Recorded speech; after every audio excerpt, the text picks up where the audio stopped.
Chapter 731.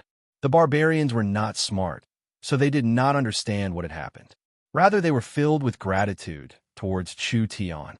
After all, Chu Tian did not kill them all. Rather, he was feeding them well. There were several 100,000 barbarians, and each one had a shocking appetite. Eating fish and meat every day was a shocking consumption, so Miracle Commerce had to bring in food from other states to maintain it.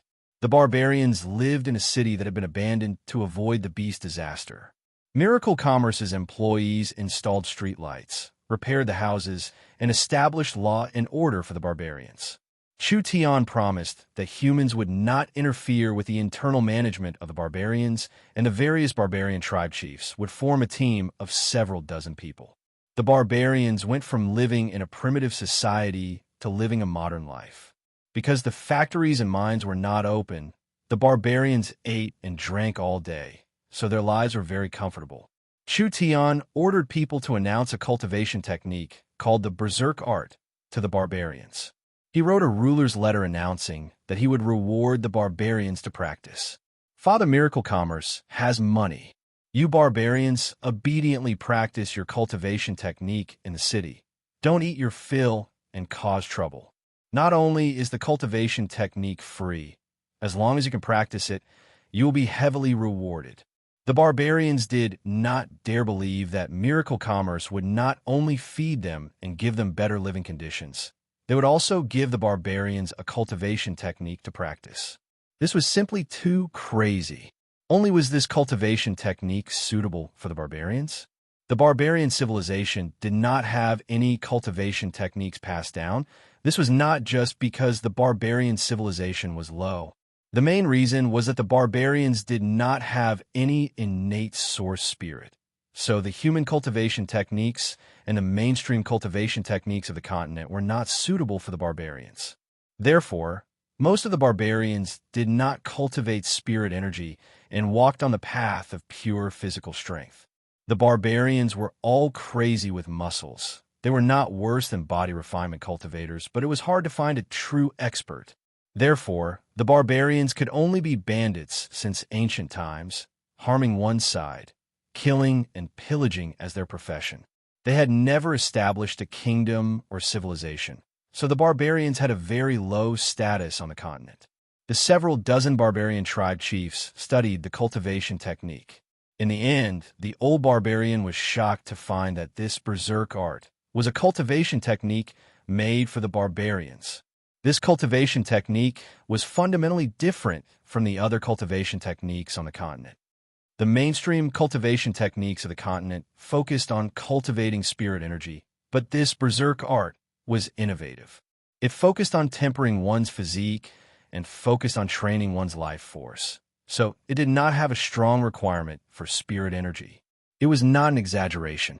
This cultivation technique could completely change the fate of the barbarians.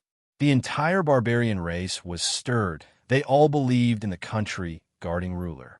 The various tribe chiefs organized the barbarians to practice every day. Although they did not know why the country guarding ruler did this, they could not reject a good thing like a meat pie falling from the sky. The facts proved there were no real idiots in this world. It was just that they had not received proper guidance. Even if it was a low-class race like the barbarians, as long as they found the right path, it would be easy for them to achieve success. In just a few days, the barbarians had someone who had grasped the berserk art. After Chu Tian learned of this matter, he immediately went to Barbarian City. The country guarding ruler is here. Quickly come out and welcome him. The barbarians never thought that Chu Tian would have any intentions. Chu Tian had the power to exterminate the scattered barbarians. So why did he have to go around in circles and make it so troublesome? Moreover, repairing the barbarian cities and providing them with food, that cost real money, and it was not a small amount. Now, he was giving the barbarians a cultivation technique, giving them a chance to change their fate. Chu Tian brought Chun Bingyu and Dongfeng Hao and his guards, as well as a few normal people in closed-door cultivation to Barbarian City. The entire Barbarian City was very lively right now. There were many barbarians everywhere, each one around 2 meters tall. They were covered in paint, had feathers on them, and had strange bone decorations on them. It was a very grand scene. Country guarding ruler! Country guarding ruler! The barbarians shouted out with a voice like thunder. Chu Tian was like an angel in the eyes of the barbarians. Several dozen barbarian chiefs quickly came out to welcome him. Each barbarian knew in their hearts that this normal-looking human man had the power to easily destroy the entire barbarian race. With a single word, the entire southern state barbarians would disappear. Even the most civilized race on the continent respected the strong, not to mention a barbaric and primitive race like the barbarians. Therefore, when they saw Chu Tian, their hearts were filled with gratitude. Chu Tian directly asked, "Who has grasped the berserk art?" Several dozen old barbarian chiefs brought out over 100 young barbarians. These barbarians were the youngest elites with the most potential, so it was because of this that they could quickly grasp the berserk art. This ruler wants to create a barbarian personal guard. Chu Tian directly said, "You are all the most outstanding barbarian warriors, so you will follow me from today onwards. Miracle Commerce will give you enough attention and training. As long as you work for me, you will not suffer a loss." What reason did these chiefs have to reject him? This was the famous country guarding ruler. If the barbarians could become the country guarding ruler's personal guard, the barbarian status would be completely different. Not to mention the fact that the country guarding ruler had promised to train them. This ruler was not only the person with the highest status in the southern summer country, he was also the leader of miracle commerce and was famous for his wealth. If they could obtain his training, they would truly become phoenixes. Chu Tian did not stay in the barbarian city and immediately brought the 100 barbarians to the Southern State Laboratory. Gu Qianxiu brought a group of white-haired researchers to the laboratory, working on a strange sealed cabin. This sealed cabin was made of metal, and the door was made of hard diamond. It was around 10 feet tall and could hold a barbarian warrior. The barbarians were very nervous. They did not know what Chu Tian wanted to do. Chu Tian explained to them, "No need to be nervous. This is not a bad thing for you. On the contrary, this is a good chance to be reborn." Gu Qianxiu took out a small and exquisite box that had several hundred red potions neatly stacked inside. He randomly took one out. "Can we start now?" These were the berserk blood potions that the Research Institute had recently developed. The materials used for the wild blood medicine were very rare. There were all kinds of fierce beast blood, demonic things, and etc. Although they were very rare, there weren't many areas where they could be used, so they weren't very expensive. Of course, this was only relatively speaking. This small box of medicine was worth at least several 100 million gold coins. Let's test the barbarians' strength first. The researchers brought the barbarians to a room on the side and began to use various machines to test their physical strength. They tested their fist strength, arm strength, and explosive strength. The barbarian's iron fist slammed into an iron rake. Pung! The entire iron rake caved in, and the researchers immediately recorded it on the side. Fist strength 11. This was a very shocking number. This meant that at the same cultivation level, this barbarian's pure physical strength was 13 times that of a human's. This barbarian was only at the 5th body refinement rank, but even a 9th body refinement rank human would not be able to block one of his fists. Gu Qianxiu couldn't help feeling surprised. This is truly an unbelievable physical strength. Fist strength, arm strength, wrist strength, leg strength, all the data was roughly calculated. The barbarian's physical strength and strength were all around 10 times that of a human. The barbarians did not have any cultivation techniques. They could only rely on brute force to create their own territory. This was the foundation of the barbarian's survival. Begin the berserk transformation test. A barbarian was sent into the sealed cabin. The researcher inserted a vial of medicine into the nozzle, and the dark red liquid was suddenly sucked out by the vacuum pressure. Then the sealed cabin was filled with a red mist. The barbarian did not know what was going on at first and looked around with a blank face. Following that, a spicy and stimulating aura instantly filled his body, making his skin incomparably hot. It was as if every cell in his body was releasing power. His mind suddenly went blank as intense pain, anger, and berserk covered his divine sense. The barbarian cried out in pain inside the sealed cabin. When a large amount of red mist was absorbed by his skin and body, the blood vessels in his eyes quickly spread. His originally dark skin gradually turned red, and the blue veins on his body bulged like centipedes, constantly twitching and twisting in his muscles. It was a very frightening scene to behold. Dong, dong, dong. The barbarian released a terrifying killing intent and slammed into the sealed cabin like an angry rhinoceros, causing the entire laboratory to shake. However, the sealed cabin was made of special diamond, so even if an elephant was trapped inside, it would not be able to escape. In a few seconds, his black skin turned dark red, and the barbarian's muscles became at least a size stronger. Dong! At this time, a punch landed on the diamond cabin door and actually created a small crack in the cabin door. This barbarian had already lost his consciousness and was like an angry killing machine. His body was covered in a scarlet glow as he roared out. He kept attacking the cabin door, trying to tear everything in sight to pieces. The barbarian warrior revealed a look of fear. What did Miracle Commerce's people do? This wild state did not last long before the barbarian gradually calmed down. This was the effect of the berserk art, suppressing his wild rage and desire to kill. The barbarian's breathing and heartbeat slowly stabilized, but his body was still filled with a dangerous aura, just like a terrifying beast. The red mist slowly disappeared as it was completely absorbed. Chu Tian waved his hand at Gu Qinxiu. Open it. There won't be any problems, right? Relax. Everything is under control. Gu Qinxiu was not afraid of him. Although living beings had gone berserk and their strength had increased by more than 10 times, it was still impossible for him to threaten a peak 9th awakened soul layer cultivator. The barbarian warrior walked out of the sealed cabin. Chu Tian asked, "How do you feel?" "I don't know." The barbarian man had a blank look on his face. "I feel like my strength has increased by quite a bit." Chu Tian made a gesture, fist strength test. The researcher took out a fist target and let the barbarian test his strength. The barbarian's heavy fist slammed into the metal target, and an explosive sound rang in everyone's ears. The entire metal target instantly shattered to pieces. His fist strength has broken through 100. Everyone couldn't help taking in a cold breath. If this fist hit a first awakened soul layer cultivator, it would be enough to cripple that awakened soul cultivator. Chu Tian did other tests on the barbarian warrior.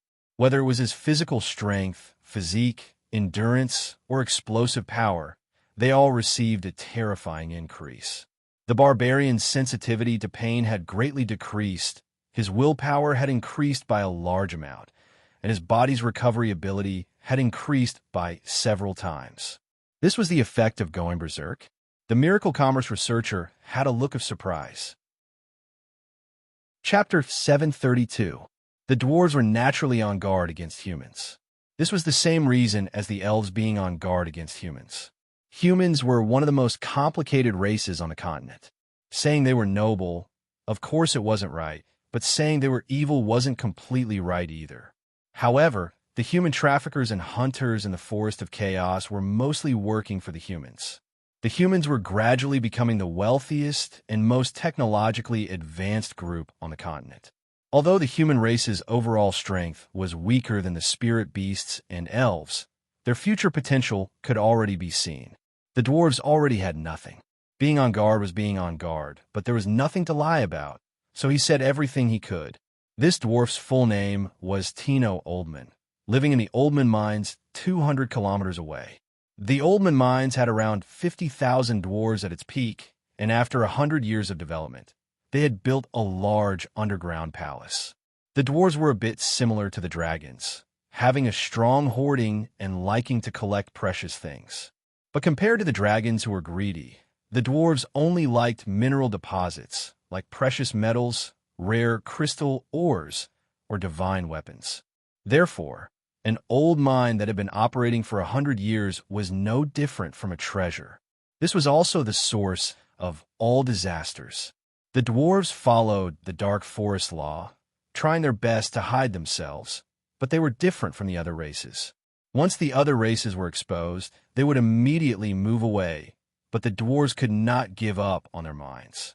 The Oldman mines were finally exposed, attracting countless greedy people. But the dwarves were a race of warriors. They were well equipped with powerful weapons and were very powerful in battle. Adding in the defense system they had built over 100 years, it was very hard for enemies to break in. In the last 10 years, they had been attacked every now and then, but the dwarves had won every time. Only long-term battles had consumed the dwarves' population, reducing them to around half of their peak population. While the dwarves were feeling tired, a powerful opponent had appeared. This guy was Cannon, nicknamed the Spider Count. Cannon had hired large amounts of bandits to attack from the outside, and he had the Spider Army dig tunnels to launch a sneak attack from the inside. After a fierce battle, the dwarves were either dead or captured alive. The entire Oldman mines had fallen, and even those that managed to escape were powerless to reverse the situation. The dwarves' 100 years of wealth had been taken by Cannon, and over 1,000 dwarves had been sold as slaves to human countries. The entire Oldman dwarf clan was finished. Tino drank cup after cup of wine with a face filled with resentment. Vivian was filled with righteous indignation. He is just a nobody this princess has never heard of, yet he can be this arrogant. Brother dwarves, don't worry. We will help you take back the mines. Meng Ying scratched her head, a bit not understanding. I know about spirit beasts and elves, but what are these spirit insects? From the spider count, nickname, and the dwarf's description, this fellow was without a doubt a spirit insect. The Forest of Chaos did not just have a few strong powers on the surface. There were many other powers that were hidden and unknown. The spirit insect power was like this. As for how strong they were, the elves all had their own theories, and there was no conclusion for a long time. The spirit insects were very special, living in the underground world. Most of the underground cities were ruled by various spirit insects. So in terms of influence, the spirit insects were not inferior to the elves or spirit beasts. But because the spirit insects did not like living on the surface, they rarely clashed with the elves or spirit beasts, so it was hard to estimate the other side's strength. There were some elven elders who expressed their opinions that the spirit insects hidden in the Forest of Chaos underground world were much stronger than imagined. They were one of the most mysterious powers in the Forest of Chaos, so the elves had to take precautions. But there were elven elders who thought that the spirit insects were similar to the spirit beasts. There were many different races. There were many different spirit insect races that would fight with each other, and the intensity would not be inferior to the battles on the surface. Although there were many of them, there was nothing to worry about. No matter who was right, the large amount of spirit insects in the Forest of Chaos was an indisputable fact. From Tino's description, the spider count cannon was very strong. Not to mention that Cannon had at least 20,000-30,000 people in his hands, and they were all not weak troops. No matter how strong Chu Tion's group was, if they met a battle where the numbers were not equal, they would be exhausted to death. Once their spirit energy was exhausted, it was useless no matter how high their cultivation base was. We don't have enough people. How many dwarven soldiers are left? Although the dwarves were not smart, they still had to be careful when it came to the whereabouts of their companions. Who knew if this fellow in front of them was Cannon's plan to eliminate the remaining dwarves? If we don't even have basic trust, how can we help you? Humans, how can I trust you? Tino coldly said. Would you be so kind as to help the dwarves fight? Dwarves, look. Vivian stood up and released her powerful spirit energy. A dagger filled with spatial energy appeared. If you still think I'm Cannon's subordinate, then I have nothing to say. Spirit energy strength. True spirit realm. It was a spatial attributed source spirit. True spirit realm experts were very rare, not to mention a true spirit realm expert with an innate spatial attribute. Even if Cannon had skills as high as the sky, he could not find this kind of person to work for him. Not to mention that Vivian was an elf, and the elves were a trustworthy race. The dwarves have 5,000 soldiers retreat to the new mines and prepare for battle. Tino no longer hesitated as he immediately stood up and said, As long as you help the dwarves take back the Oldman mine, no matter what you want, the dwarves will agree. 5,000 people? This number was a bit small, but it was enough. This place was far from the southern summer country, so it was not convenient for Chu Tian to bring the army over, so he could only make do with it. The dwarf race was brave and good at fighting. 5,000 of them was not a weak force. The dwarves' gathering place was a new mine that had been developed for less than 2 years. It looked like a cave from the surface, but there were several long tracks inside. There were large black iron carts on the tracks, and the smelting room had just been built, so it looked very simple. The 5,000 dwarves were hiding here, planning to take back the Oldman mine that belonged to the dwarves. Although they knew that fighting with the strength of 5,000 people was no different from sending themselves to death, the dwarves were a stubborn race, so they would give it a try no matter what. Tino brought back reinforcements at this time, and the other dwarves were very surprised. An old dwarf chief was questioning their strength. After all, whether it was the humans or the elves, they were all very young. Chu Tian felt that if he wanted to negotiate with these fellows, he had to show his strength first. Ying, come out. Chu Tian directly said to the dwarf chief, "This is the one with the lowest cultivation. If the old chief can harm a single hair on her head, we will help the dwarves for free." "Arrogant humans," the old chief disdainfully said. "I am in the 8th awakened soul layer, and the dwarves have a strong cultivation technique. Even if it was a 9th awakened soul layer cultivator, they wouldn't dare say they wouldn't be injured. Why are you this confident?" "This is only a bet," Chu Tian softly said. "If you can't harm her, after we defeat Cannon, I want half of the wealth in the dwarves' mines." Half. Every dwarf was fuming with rage and anger. This fellow was too greedy. He actually opened his mouth and asked for half. The Oldman mines reserves were the dwarves' 100 years of collection.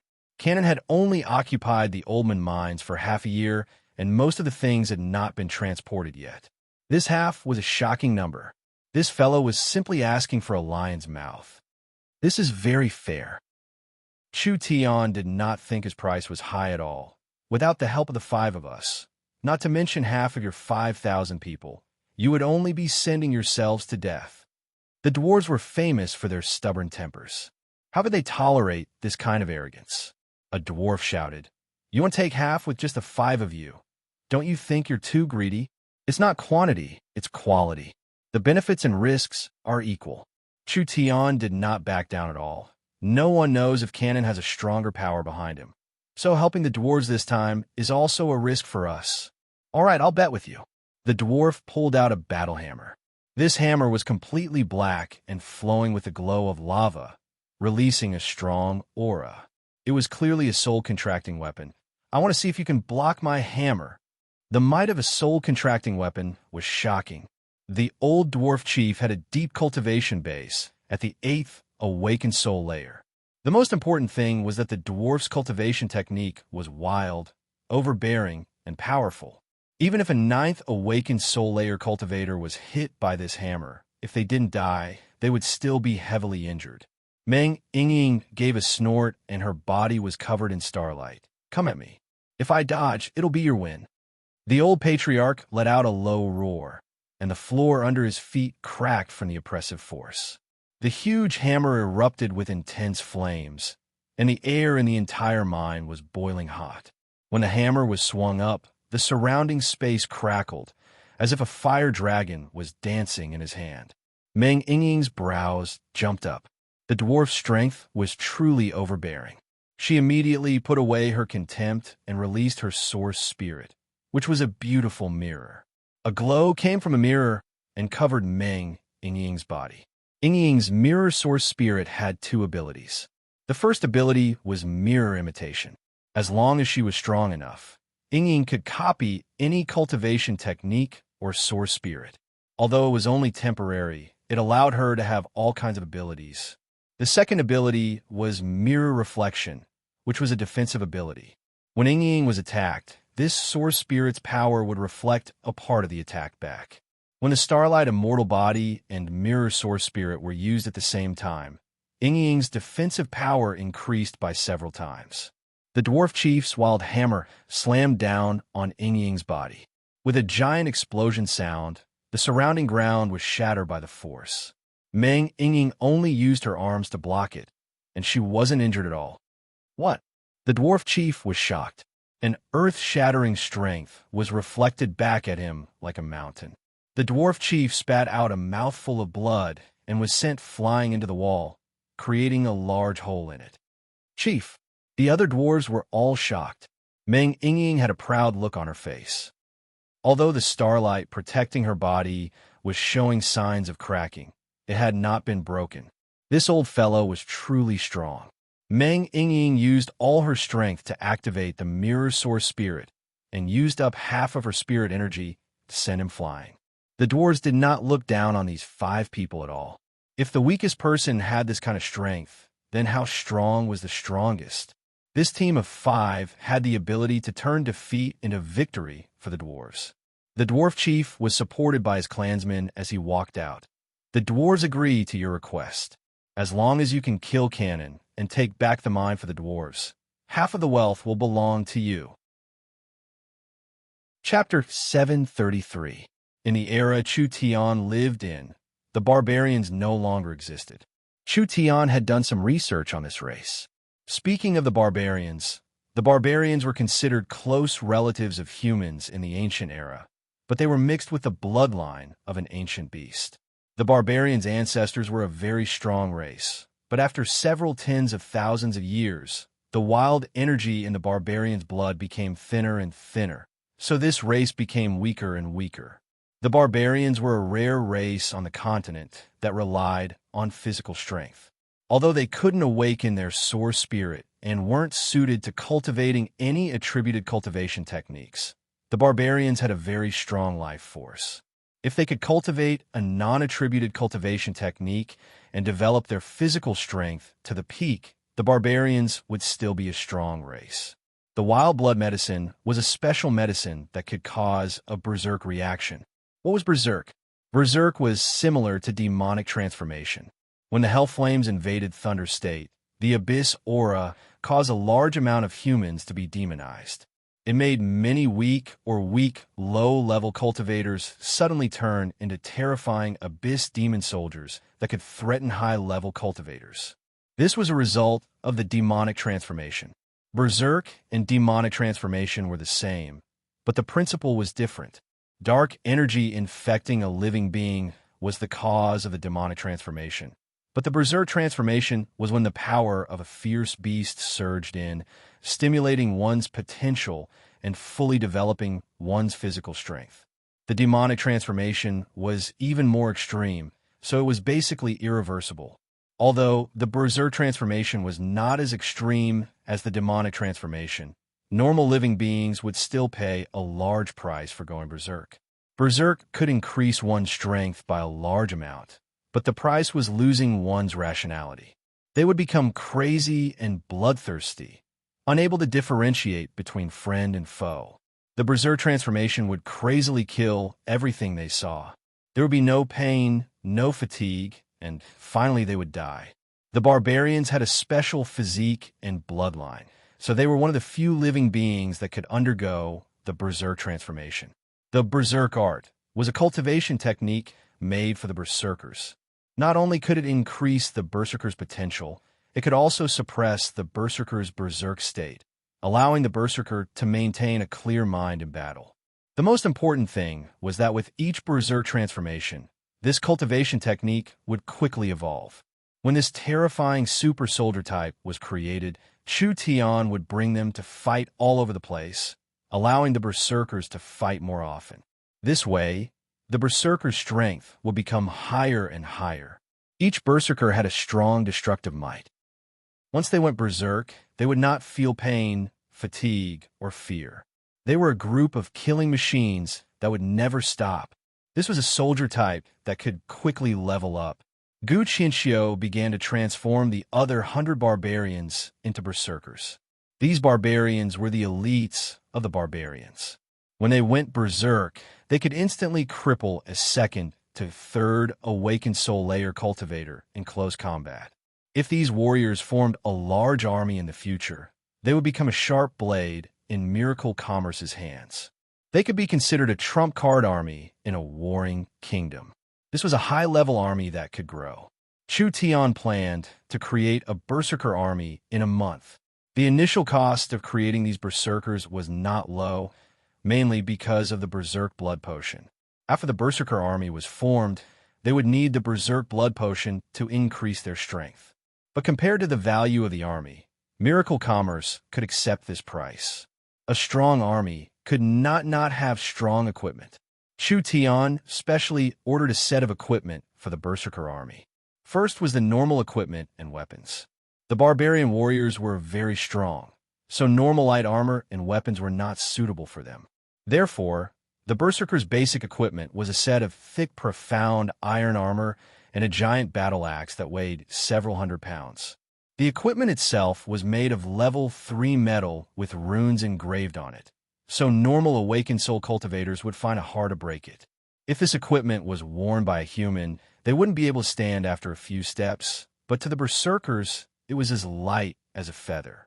A heavy, profound iron axe was swung with the strength of a barbarian soldier. It was heavy and could split mountains and rivers. If it was an army of tens of thousands of berserkers, it would be like building a steel wall on the battlefield. At least in the southern summer country, other than the Griffin Knights in the air, there was no other army that could break through this kind of defense.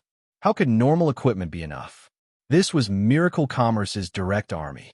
Chu Tian came to the weapons department of the Yun Sex Laboratory. How is the research on the source energy cannons? Yun Tianhe was working with a group of scholars, and Meng Qingwu was helping out in the laboratory. She personally introduced it to Chu Tian. There are no results yet. The source energy cannons were one of the armies Chu Tian made for the berserkers. This kind of weapon was a compressed version of the source energy cannons. Although it didn't have the terrifying destructive power of the source energy cannons, it was much more portable. With the barbarian warriors' strength, they could carry it with them. With several dozen people equipped, they could easily break through the battlefield and provide a strong destructive power for the entire team. Although it was just a smaller version, it wasn't simple, so it was normal that it wasn't completed. What about the source energy swords? There are some results, but they can't be used.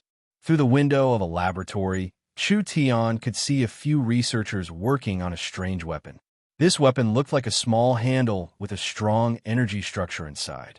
The handle was a source energy array, and when the weapon was activated, a high-heat energy beam came out of the handle. It looked like a flashlight, but the difference was that the beam that came out of the handle was solid.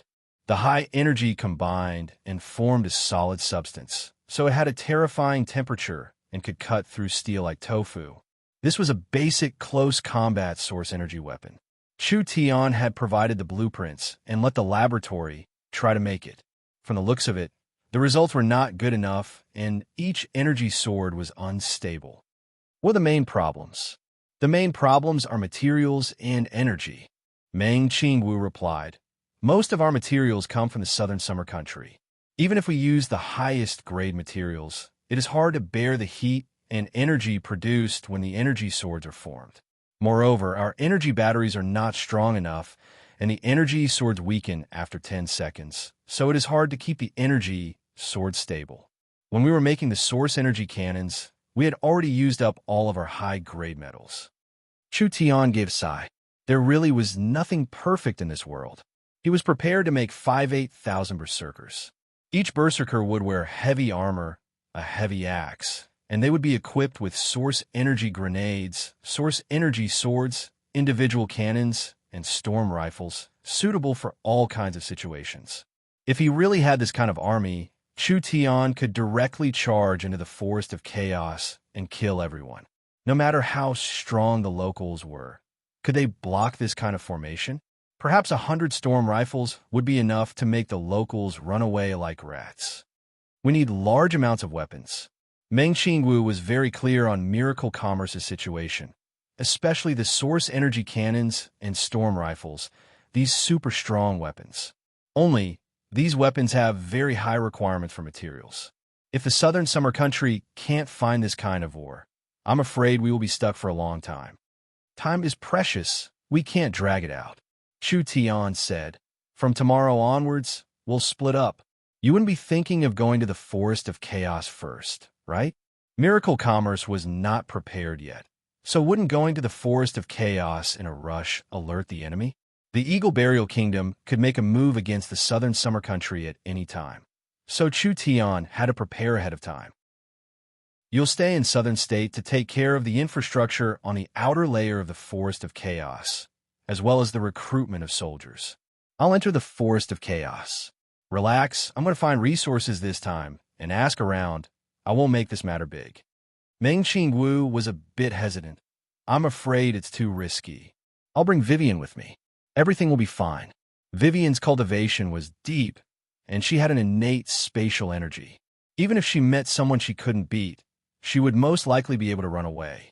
So with Vivian by Chu Tian's side, Chu Tian would be very safe. Then it's like this. Meng Qingwu took over all the work and began to build the Berserker army. On the second day, Miracle Commerce brought out over 100 reborn barbarians. Each of them were equipped with powerful armor and weapons, and Meng Qingwu brought them to Barbarian City. Barbarian City was instantly filled with a large stir. The old chief never would have thought that after leaving for a few days, his clansmen would all become completely different people. Their strength had increased by at least 5-6 times. Any one of these 100 people would be a terrifying existence that an early or mid-awakened soul cultivator would find hard to deal with. What made the barbarians even more jealous was Southern States Marquis Meng Qingwu announced. These over 100 people had officially joined Miracle Commerce and were now directly trained by Miracle Commerce.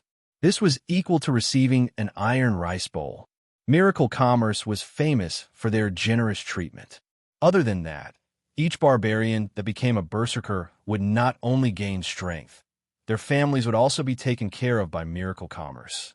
The berserkers had signed a contract with Miracle Commerce. As long as they served for 5 years, they would no longer have their freedom.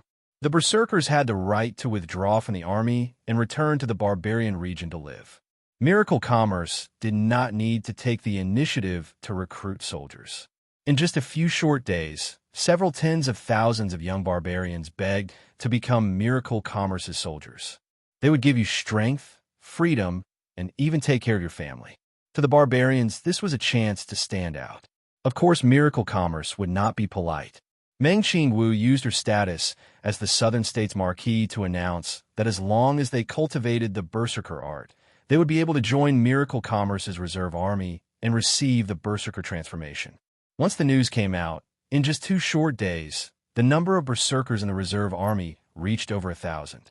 Miracle Commerce's large amounts of Berserker medicine could barely keep up with the demand. However, with the increasing number of people in the reserve army and the running out of Berserker medicine materials, this task could not be completed in a short period of time. Chapter 734. 5,000 dwarves were neatly standing in the main hall. Chu Tian sat high up and looked over, but he couldn't even tell if they were male or female, old or young. This was because the dwarves were all tall and had the same appearance.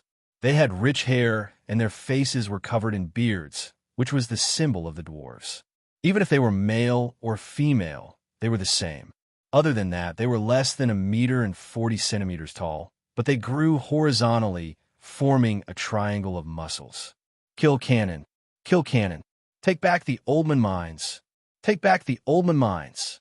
The dwarves had already put on their armor and raised their weapons as they shouted a few words.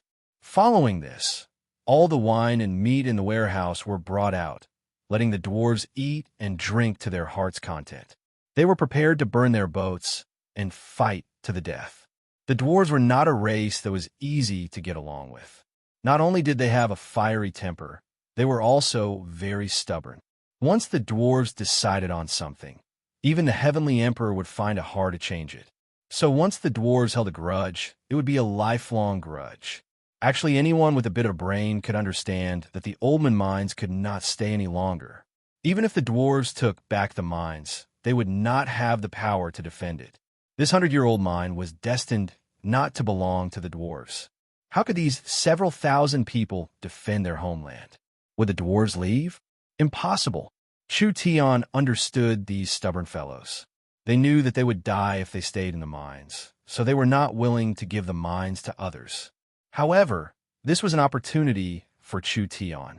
Chu Tian was very interested in the Oldman mines, and he was also very interested in the dwarves. This was because the dwarves that could survive were all elites of their tribes. Not to mention their battle strength, they were all experienced refining experts.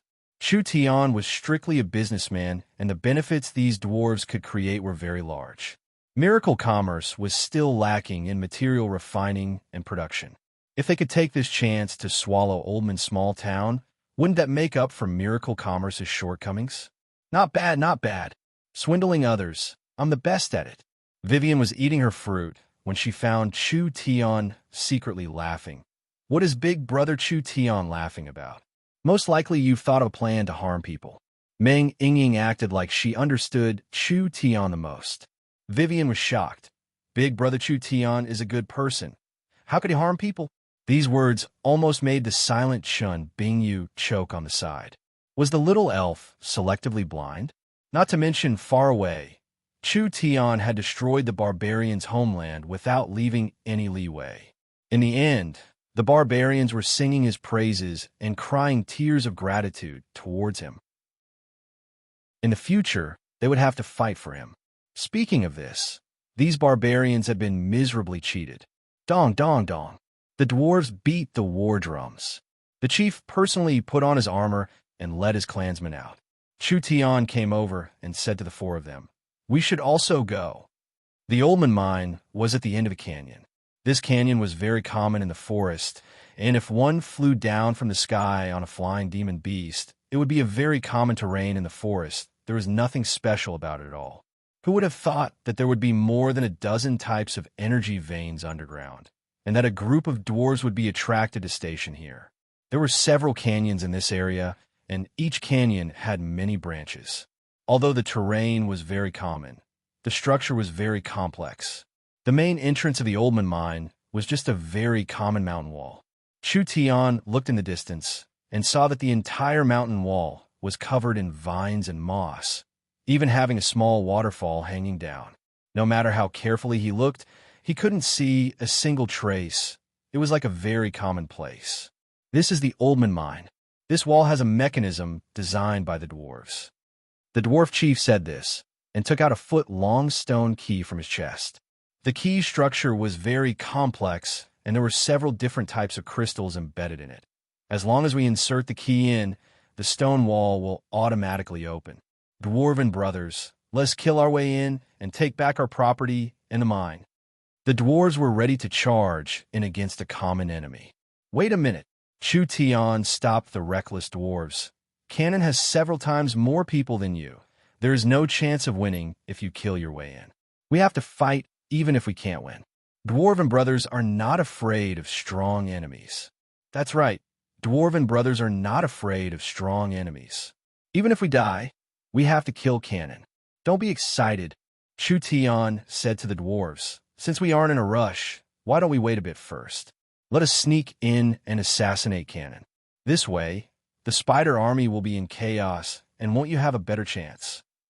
Assassinate Cannon? The dwarf chief's face slightly changed. You can do it?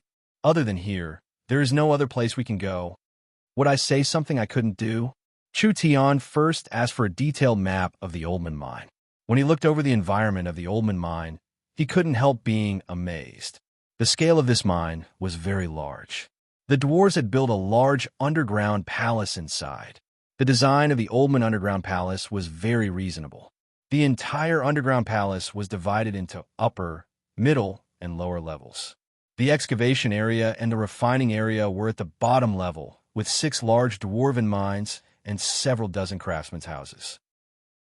The living area and storage area were in the middle level, with over 20,000 rooms and 15 streets. The top level was the breeding, cultivation, and activity area. There were over 800 houses here, as well as a special area for growing crops. The entire mine was in the shape of an inverted trapezoid. The higher the level, the larger the space. It could hold over 100,000 people at the same time. If they could solve the problem of food and living resources, Even if 300,000 people lived inside, it would still be possible. How is this a mine? This was simply a small underground city. I want you to bring us in. Chu Tian gave the map to Vivian. Can you see if you can do it? Of course, there's no problem. Vivian stuck out her chest and confidently agreed, but she had a worry. Only I don't know the situation inside the mine, and I don't know where Cannon will appear. If we teleport in and appear in the middle of a large group of enemies, wouldn't that be walking right into a trap? Gee. The little fox stretched out its head, and it was unknown when a large jade ball had appeared in its hand. This was not a normal jade ball. There was a pupil on it that released an indescribable might. Stop showing off. Chu Tian directly slapped the little fox's butt. Get to work. The little fox gestured a few times with its claws. You little fellow, you're actually bargaining with me again. It's been too long since I've hit you. Are you itching for a beating? Chu Tian understood the little fox's style very well. This fellow would not do anything without benefits, so he could only agree. All right, I'll give you a portion of the benefits when the time comes.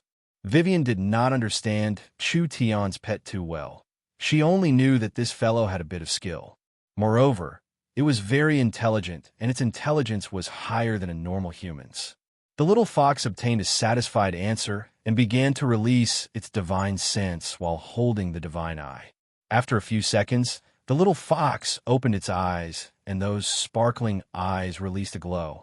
It immediately jumped onto Vivian's hand and used its claws to point out a location on the map. No problem. Vivian used her spatial energy to lock onto the location and brought everyone over one by one. Teleporting with people would consume a lot of energy, and if there were too many people, even she wouldn't be able to handle it. For people used up a third of their spirit energy, so she didn't dare bring more people in. The last one to enter was Meng Yingying. Meng Yingying felt the scenery around her change, and she suddenly appeared in a completely strange environment. All sides were sealed off, and there were no lights, but it wasn't dark at all. Rather, it was very bright. Meng Yingying gently took a step forward. Voila! This was the sound of a bunch of silver jades colliding. It was very clear and sweet. Looking over, Meng Yingying was stunned. Because her 2 feet were stepping on a large silver river, she had accidentally kicked it, causing a large amount of metal to scatter, glowing like flowing water. Meng Yingying picked up a silver ingot. It was silvery white and glossy, covered in a faint light. This was obviously a type of energy metal similar to mithril. The entire ground was covered in this type of metal. When she looked around, she was shocked to find that this spectacular silver river was only a small stream. Everywhere around her were piles of various materials. Most of them were metal materials, and most of them were level 3 and above high-grade materials. This is too much, Meng Yingying excitedly said to Chu Tian. This is exactly what miracle commerce is lacking. If we take these materials, we can immediately make weapons. There were so many high-grade metal materials here. How many storm rifles and source energy cannons could they be made? Miracle commerce's technology and technology would all experience a leap forward. Come back for me. Chu Tian grabbed the little fox's tail and pulled it out from the pile of treasures. You little fellow, I finally understand why you chose this place. The little fox's mouth was filled with gold essence, and it swallowed it all into its stomach. Then it turned into a gray fog. Chu Tian felt his hands become empty as the little fox jumped several meters away. With a speed visible to the naked eye, the little fox swallowed the entire mountain of gold. Little fox, why are you so disobedient? Meng Yingying was a bit puzzled. This is all metal. Can you even digest it after swallowing it? The little fox looked at Meng Yingying with disdain. You can even ask such a stupid question? This fox doesn't need this scrap metal, but Master needs it.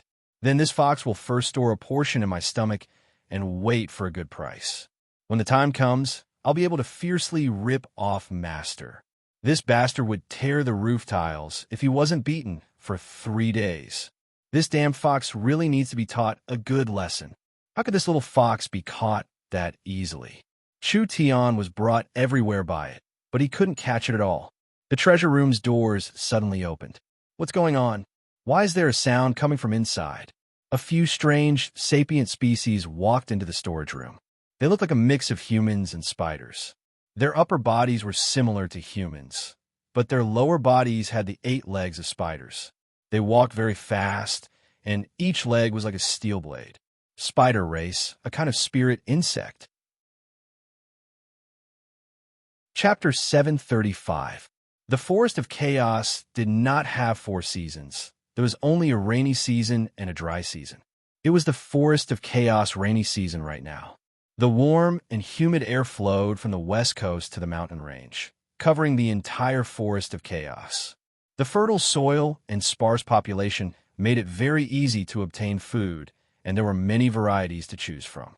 Whether it was spirit beasts, elves, or even ogres, as long as they found a piece of land and scattered their seeds, they would be able to harvest many delicious fruits in the coming year without any cultivation.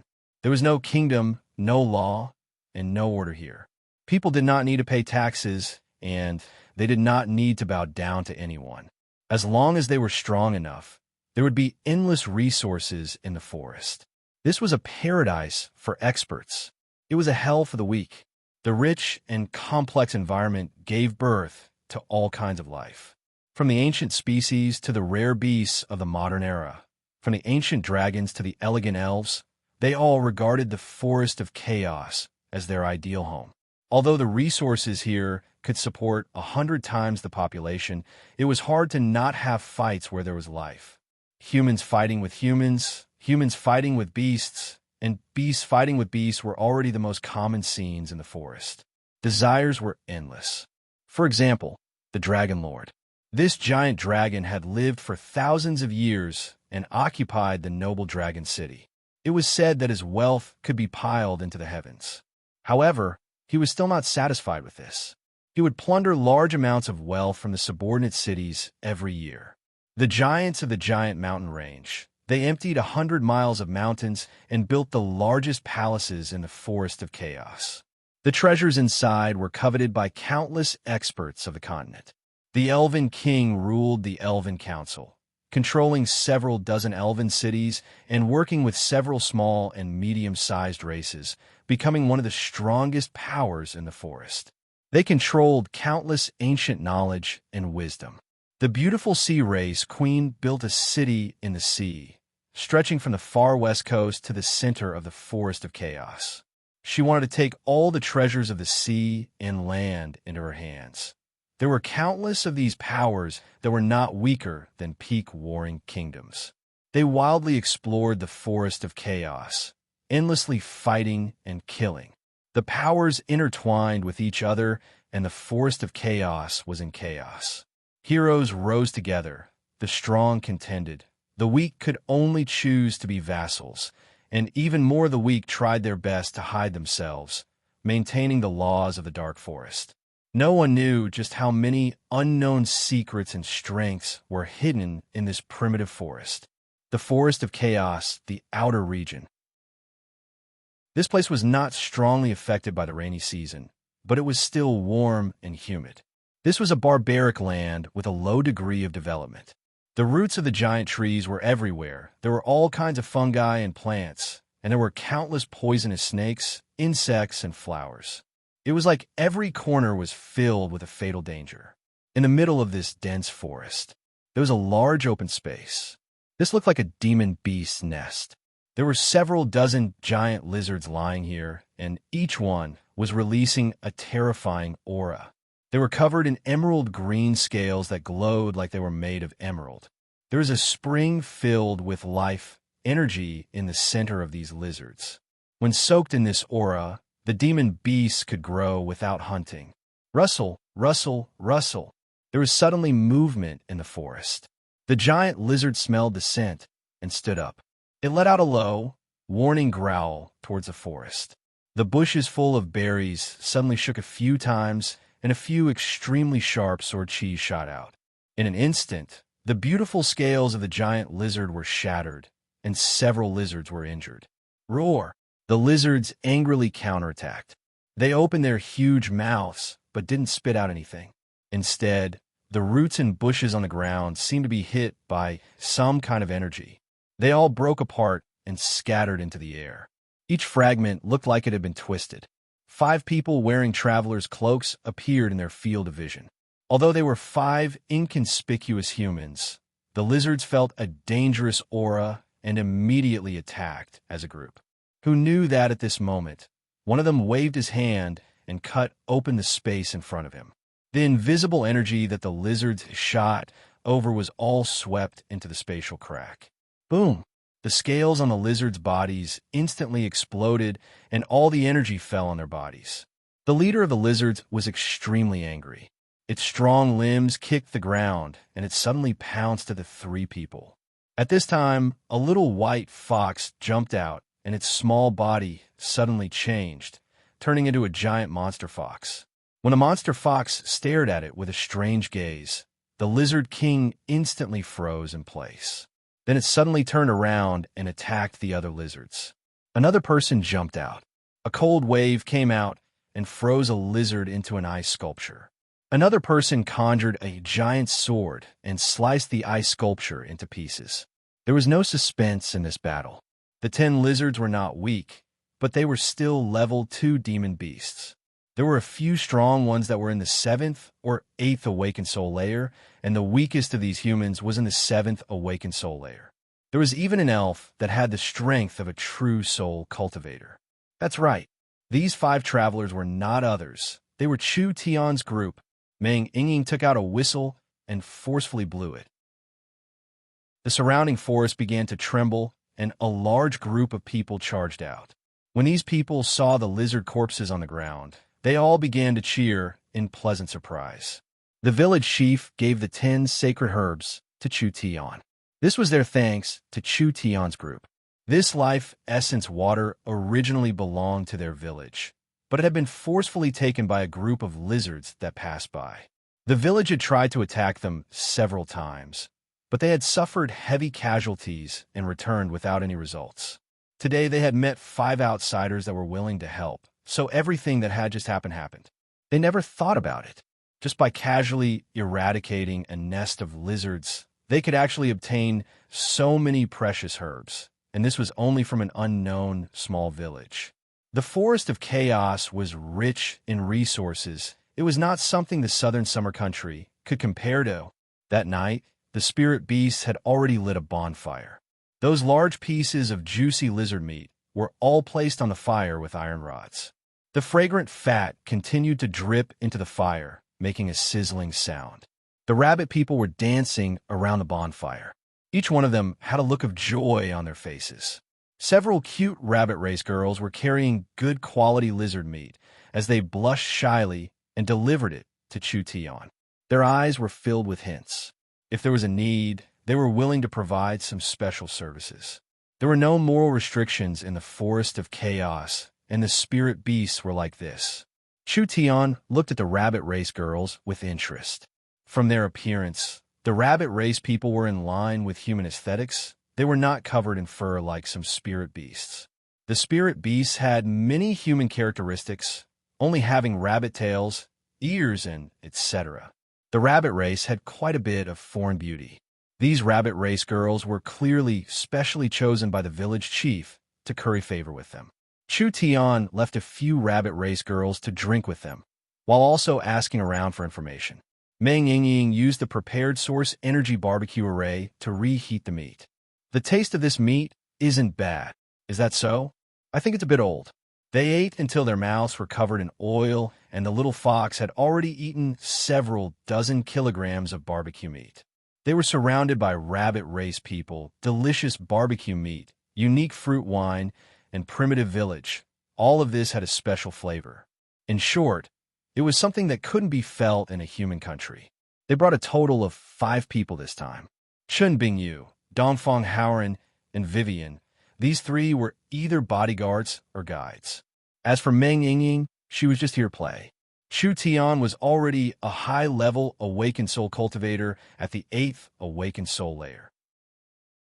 Meng Yingying had broken through to the 7th awakened soul layer 2 days ago, only a bit later than Nan Gong Yun and faster than Meng Qingwu and the others. Because of Vivian's strong request, Chu Tian brought her along as a reward for her hard work in cultivation. In a few days, everyone was only at the edge of the forest. The forest of chaos was too large. It was several dozen times larger than the southern summer country.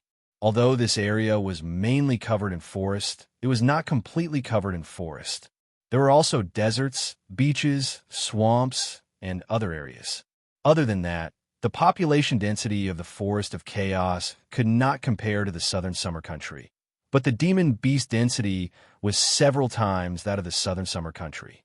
It was because the Forest of Chaos was too large. Vivian was not clear on the situation here, so she could only talk about the large powers. As for the other small powers and hidden powers, not to mention her who rarely went out, even an elven elder wouldn't be able to explain them. Meng Ying took a bite of roasted meat. How can we establish ourselves in the forest? Is there a need to say? Of course it's to steal a city, Vivian said without even thinking.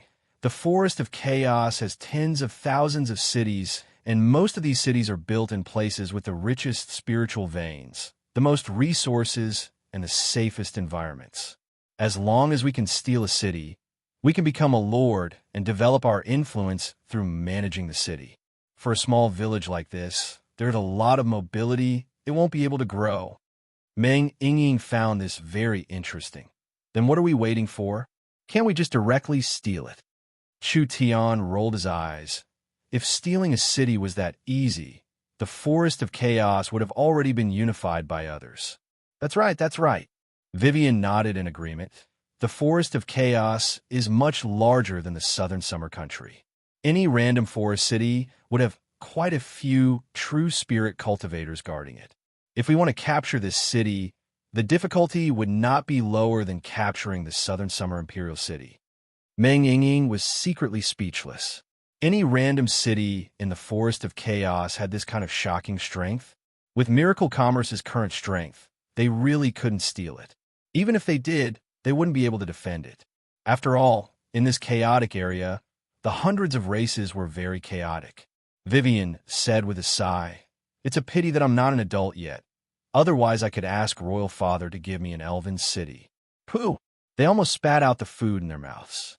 Chu Tian also looked at Vivian with a face of surprise.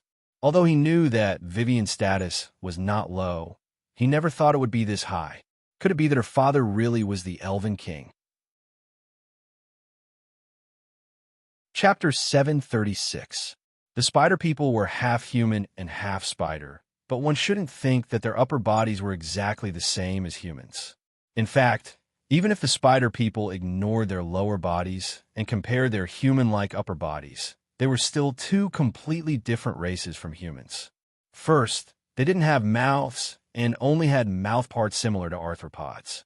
Two poisonous pincers came out of their mouths, making them look very fierce.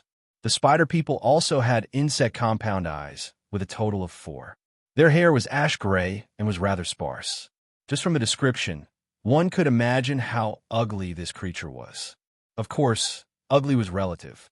After all, using a human sense of beauty to judge was a very narrow matter.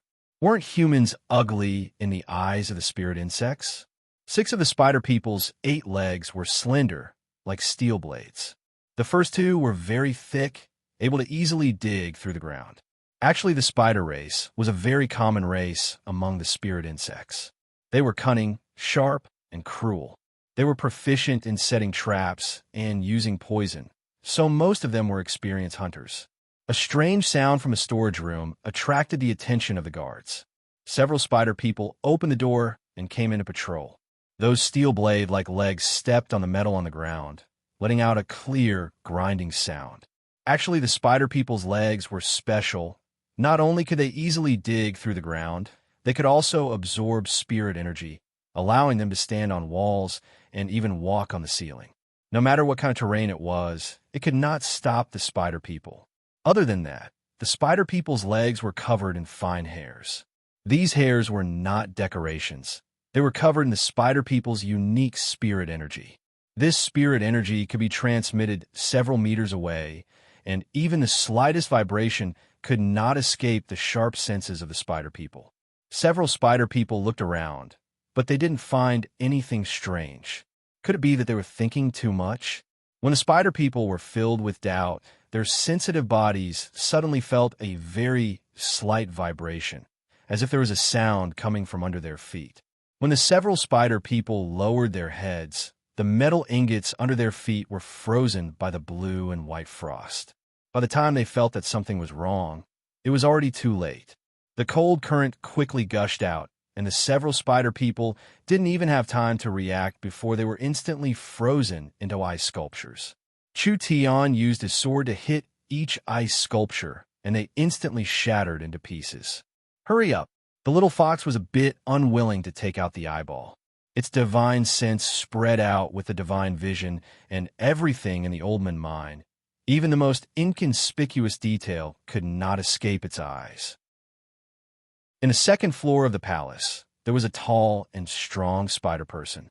He was currently sleeping in a large amount of dwarf treasures, only revealing half of his body. This spider person was not the same as the others. Although his body was also half spider and half human, his body was around twice the size of a normal spider person.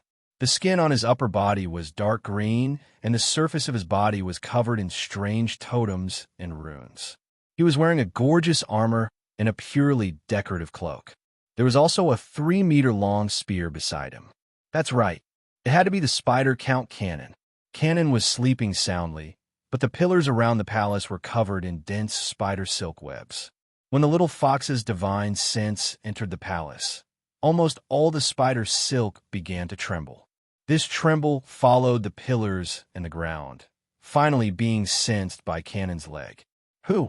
Cannon stood up from the countless treasures, and his ugly spirit insect face was filled with vigilance.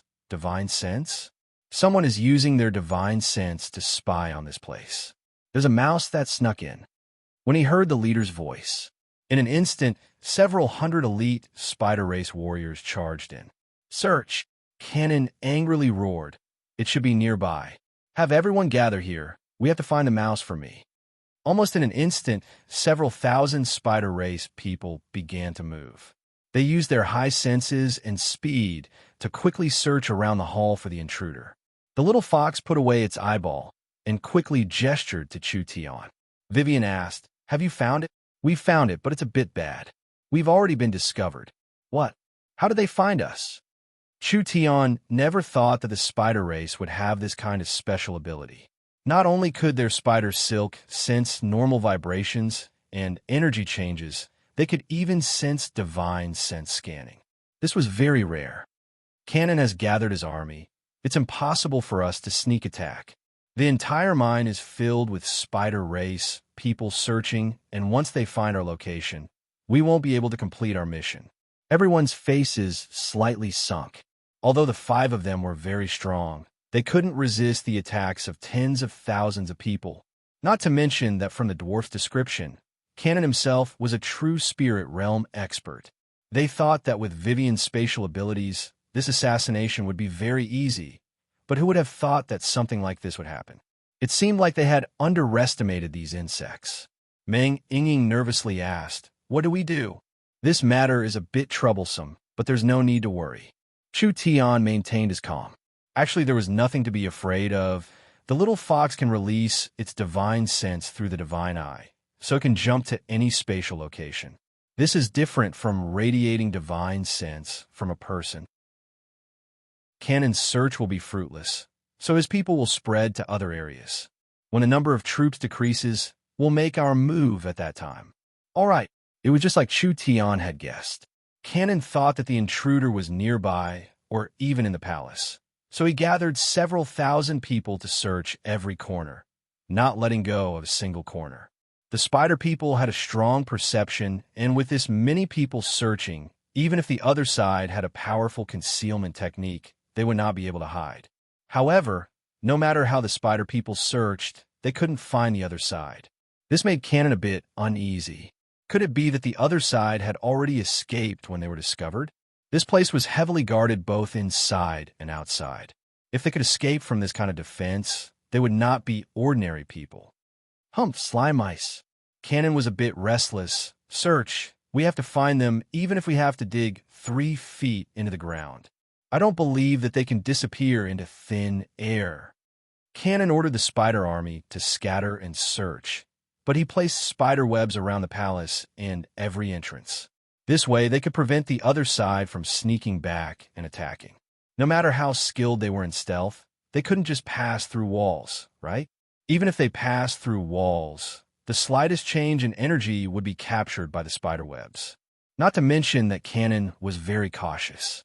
On one hand, he had sent people to search, but on the other hand, he had left 100 to 200 elites by his side.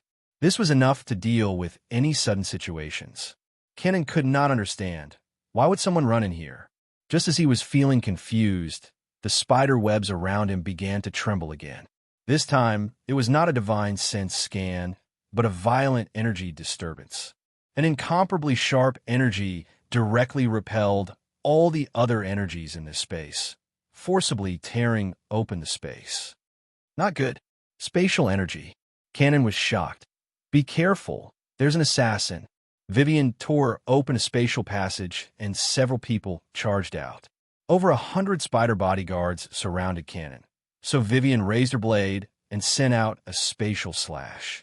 Over a dozen bodyguards were sliced in half at the waist. This kind of spatial attack could not be defended against at all. Because a slash formed from spatial distortions, it was an attack launched from a spatial layer. No matter how dense or sturdy a material was, it could not resist this kind of tearing. Cannon quickly released his spirit energy, attempting to use his energy to disturb the surrounding space and reduce the success rate of the spatial attack. He loudly shouted, "Kill them!" The spider bodyguards brandished their weapons and charged forward. Chun Bingyu and Dongfang Haoran charged out from the left and right, instantly sending several dozen spider bodyguards flying. Cannon felt that something was wrong. These people were very strong, and the bodyguards could not stop them, so he had to call for more troops. He released some energy into several strands of spider silk, and the energy was immediately sent to all parts of the spider silk. Almost all the spider people received this urgent message and immediately rushed towards the main hall. There was the sound of the spider army charging in all directions. And at most a few seconds, this place would be surrounded. Meng Yingying quickly shouted, "Vivian, quickly kill him!" Vivian sent out a spatial slash, and Cannon's energy had already filled the surroundings. Although his cultivation couldn't stop the spatial attack from forming, he could still slow down the speed of the spatial slash. Cannon pulled back in time and dodged the attack, but one of his legs was cut off. "Consider yourself lucky." Vivian gave a snort and began to condense more spirit energy. Cannon was a true spirit expert, but he was only in the first true spirit layer. This elf with spatial energy was at least in the third true spirit layer, so she was definitely not his match. She had to quickly run. Pooh! Cannon spat out a large cloud of poison mist and was about to retreat. Flame Demon Transformation. Chu Tian turned into the Flame Demon Transformation and entered his second state. Like a sharp meteor, he chased after Cannon and slashed out with a flaming sword. Seeking death. Cannon could feel Chu Tian's aura. This person's cultivation was around the 8th awakened soul layer. Even if he used a strange secret technique and was not weaker than a peak 9th awakened soul layer expert, trying to block a true spirit cultivator was still overestimating himself. He casually sent out a spear. Who would have thought that when Chu Tian sent out a full-strength slash, he would release the demon god's sword source spirit? This source spirit that was close to the god level immediately increased the might of the sword glow by several times. Dang! A crack appeared on Chu Tian's starlight barrier, and he was sent flying several meters. Cannon only took a step back and revealed a look of disbelief. Although it was true that Cannon had the upper hand, with his trivial awakened soul realm strength, forcing back a true spirit cultivator, this was an impossible matter. After Chu Tian's cultivation base increased, this was the first time he made a move, so he was satisfied. Cannon's cultivation base was only a bit weaker than Malam's. Being able to fight this kind of opponent without being injured This was enough to make Chu Tian in the 8th awakened soul layer feel proud. This did not mean that Chu Tian had a chance of winning. If he didn't use the power of his main source spirit, Chu Tian would not be able to last more than 10 rounds. But this was not important. Chu Tian did not need to personally fight with him. It was enough as long as he could stop Cannon. Vivian's explosive power turned into a dozen spatial slashes that descended at the same time. No! Cannon gave a pitiful cry as he was cut into several dozen pieces. Any protective spirit energy or defensive cultivation technique was useless as he was cut into pieces like tofu. Chapter 737. So what if Vivian could come to a city? The elves were xenophobic, especially afraid of humans. They would not allow humans to live in the city, and they would not allow humans to manage the city. Letting Chu Tian live in the elven city was a kind of restriction. The forest of chaos environment was different from the southern summer country. If one didn't have a strong enough fist, they wouldn't be able to protect it no matter how many they had. This was also the reason why Chu Tian was not in a rush to find allies in the forest. In this chaotic and disorderly place, they would make a move if they wanted to. As long as there was profit to be made, there would be no reason at all. Honored guests. The rabbit race village chief walked over with a cane. He was a bit afraid, but he respectfully said, "You've taken back the spring water for the village. We are very grateful to you. Is there anything we can help you with?" The rabbit race was a kind of spirit beast, but they were a low-class spirit beast race. The spirit beasts were one of the most complex races on the continent. The humans had dwarves, barbarians, and giants, and the elves had forest elves, snow elves, flame elves, and other differences. However, there had never been a race like the spirit beast that had several hundred branches, with each branch being an independent species. This was truly incredible. The special characteristic of the spirit beasts was that the higher the level of the spirit beast, the more violent they were, and the lower the level of the spirit beast, the more docile they were. The rabbit race was a race that did not like fighting because they were weak, so the rabbit race relied on higher level races to survive. There weren't many independent rabbit race villages like this, and once they were targeted by hunters or demon beasts from other races, they would immediately be exterminated. The rabbit race did not have anything, and their civilization was very backward. They didn't even understand source energy arrays, not to mention alchemy. The spring of life was the foundation of the rabbit race's survival. Chu Tian's group had helped them take back the spring of life from the demon beasts. This was a large favor to the rabbit race. The only thing the rabbit race was worried about was that they had other plans. If these people had bad intentions, this village would not be able to be kept. All the rabbit race members had to leave as soon as possible to avoid a disaster. We were just a few normal adventurers. We came to the forest of chaos this time to buy some materials. However, we are not familiar with the forest of chaos, so where can we buy materials from? We will need the village chief's advice. They didn't have enough strength, so being low-key wasn't a bad thing. Chu Tian had already thought of a goal in coming to the forest of chaos. He just wanted to find a suitable source for miracle commerce and supply them with high-level materials to satisfy the source energy weapons production. He would not participate in the chaotic battles of the forest of chaos for now. Stealing a city to build a gang? Forget it.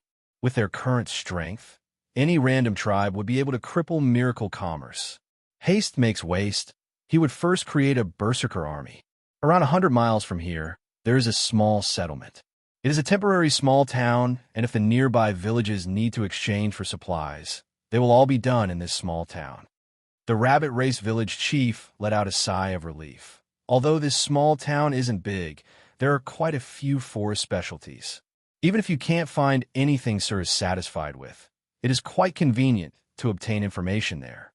A temporary small town? Chu Tian could understand this. The small races of the forest of chaos and even the medium-sized powers were all forced to follow the Dark Forest law. So the Dark Forest law was not hard to understand. It meant that in a dark forest, there were countless hunters.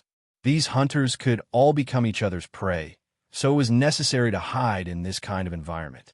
Once they were exposed, It was very risky.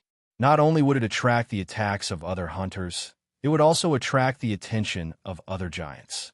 There would be the danger of being swallowed up or even being exterminated. Therefore, if the small and medium-sized races wanted to develop in the forest of chaos, they had to follow this law. Because they didn't dare expose themselves, how could they exchange for supplies from the outside world?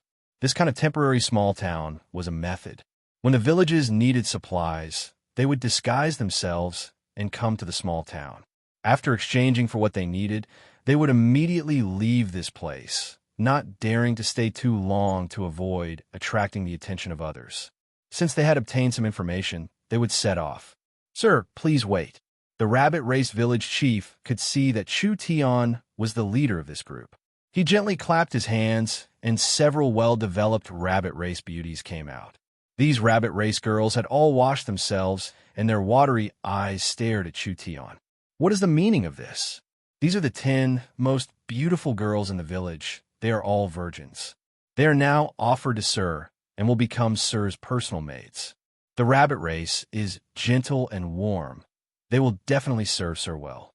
Fuck, it can't be. Chu Tian was a bit stunned. The rabbit race looked a bit strange. After all, they were not the same race as humans. However, from a human's point of view, the rabbit race girls were petite and well-developed with gentle bodies. They were the best choice for maids. In a human world, a beautiful rabbit girl could sell for a high price, not to mention a virgin. But Chu Tian could clearly feel that there was a sharp gaze staring at him.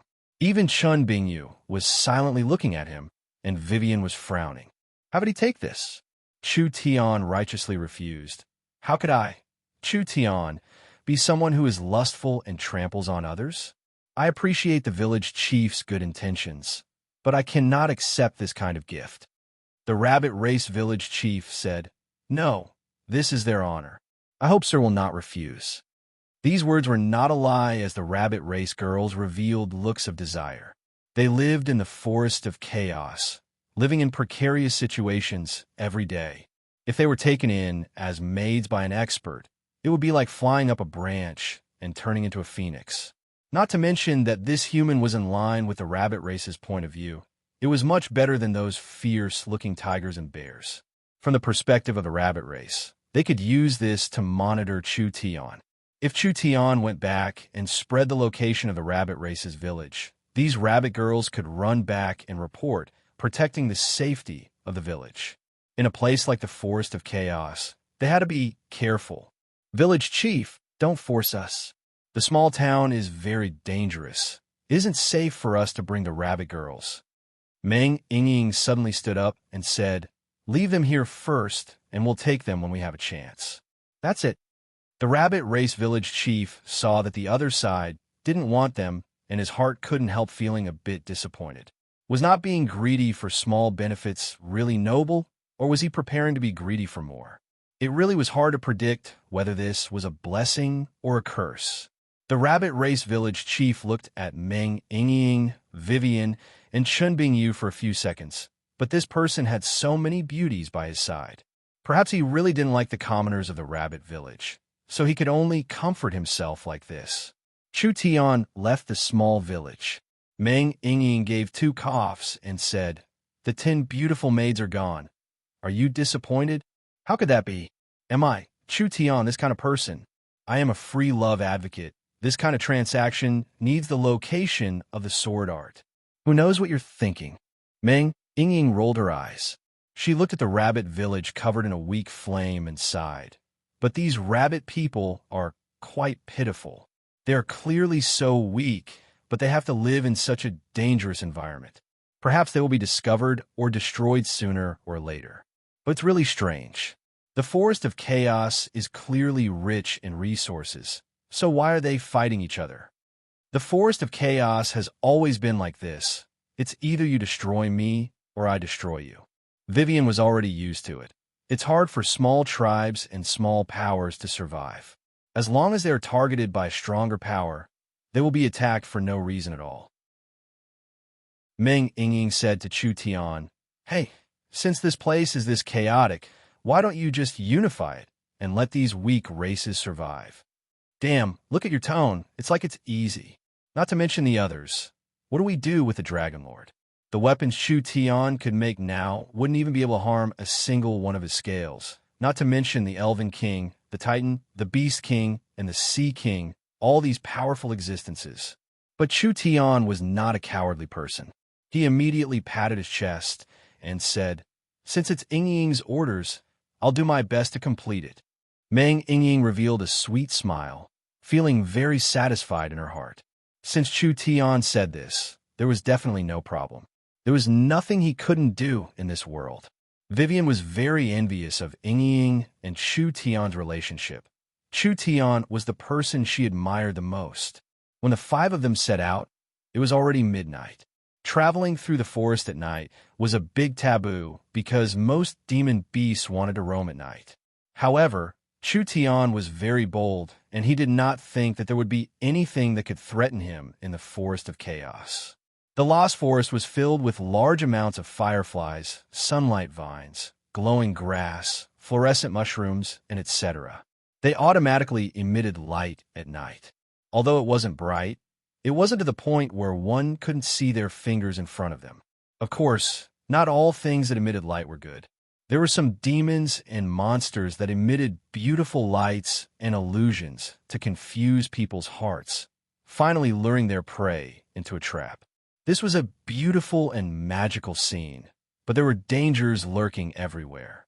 The sounds of insects were gloomy, and there were demon beast roars coming from unknown places. The five of them didn't stop for a second.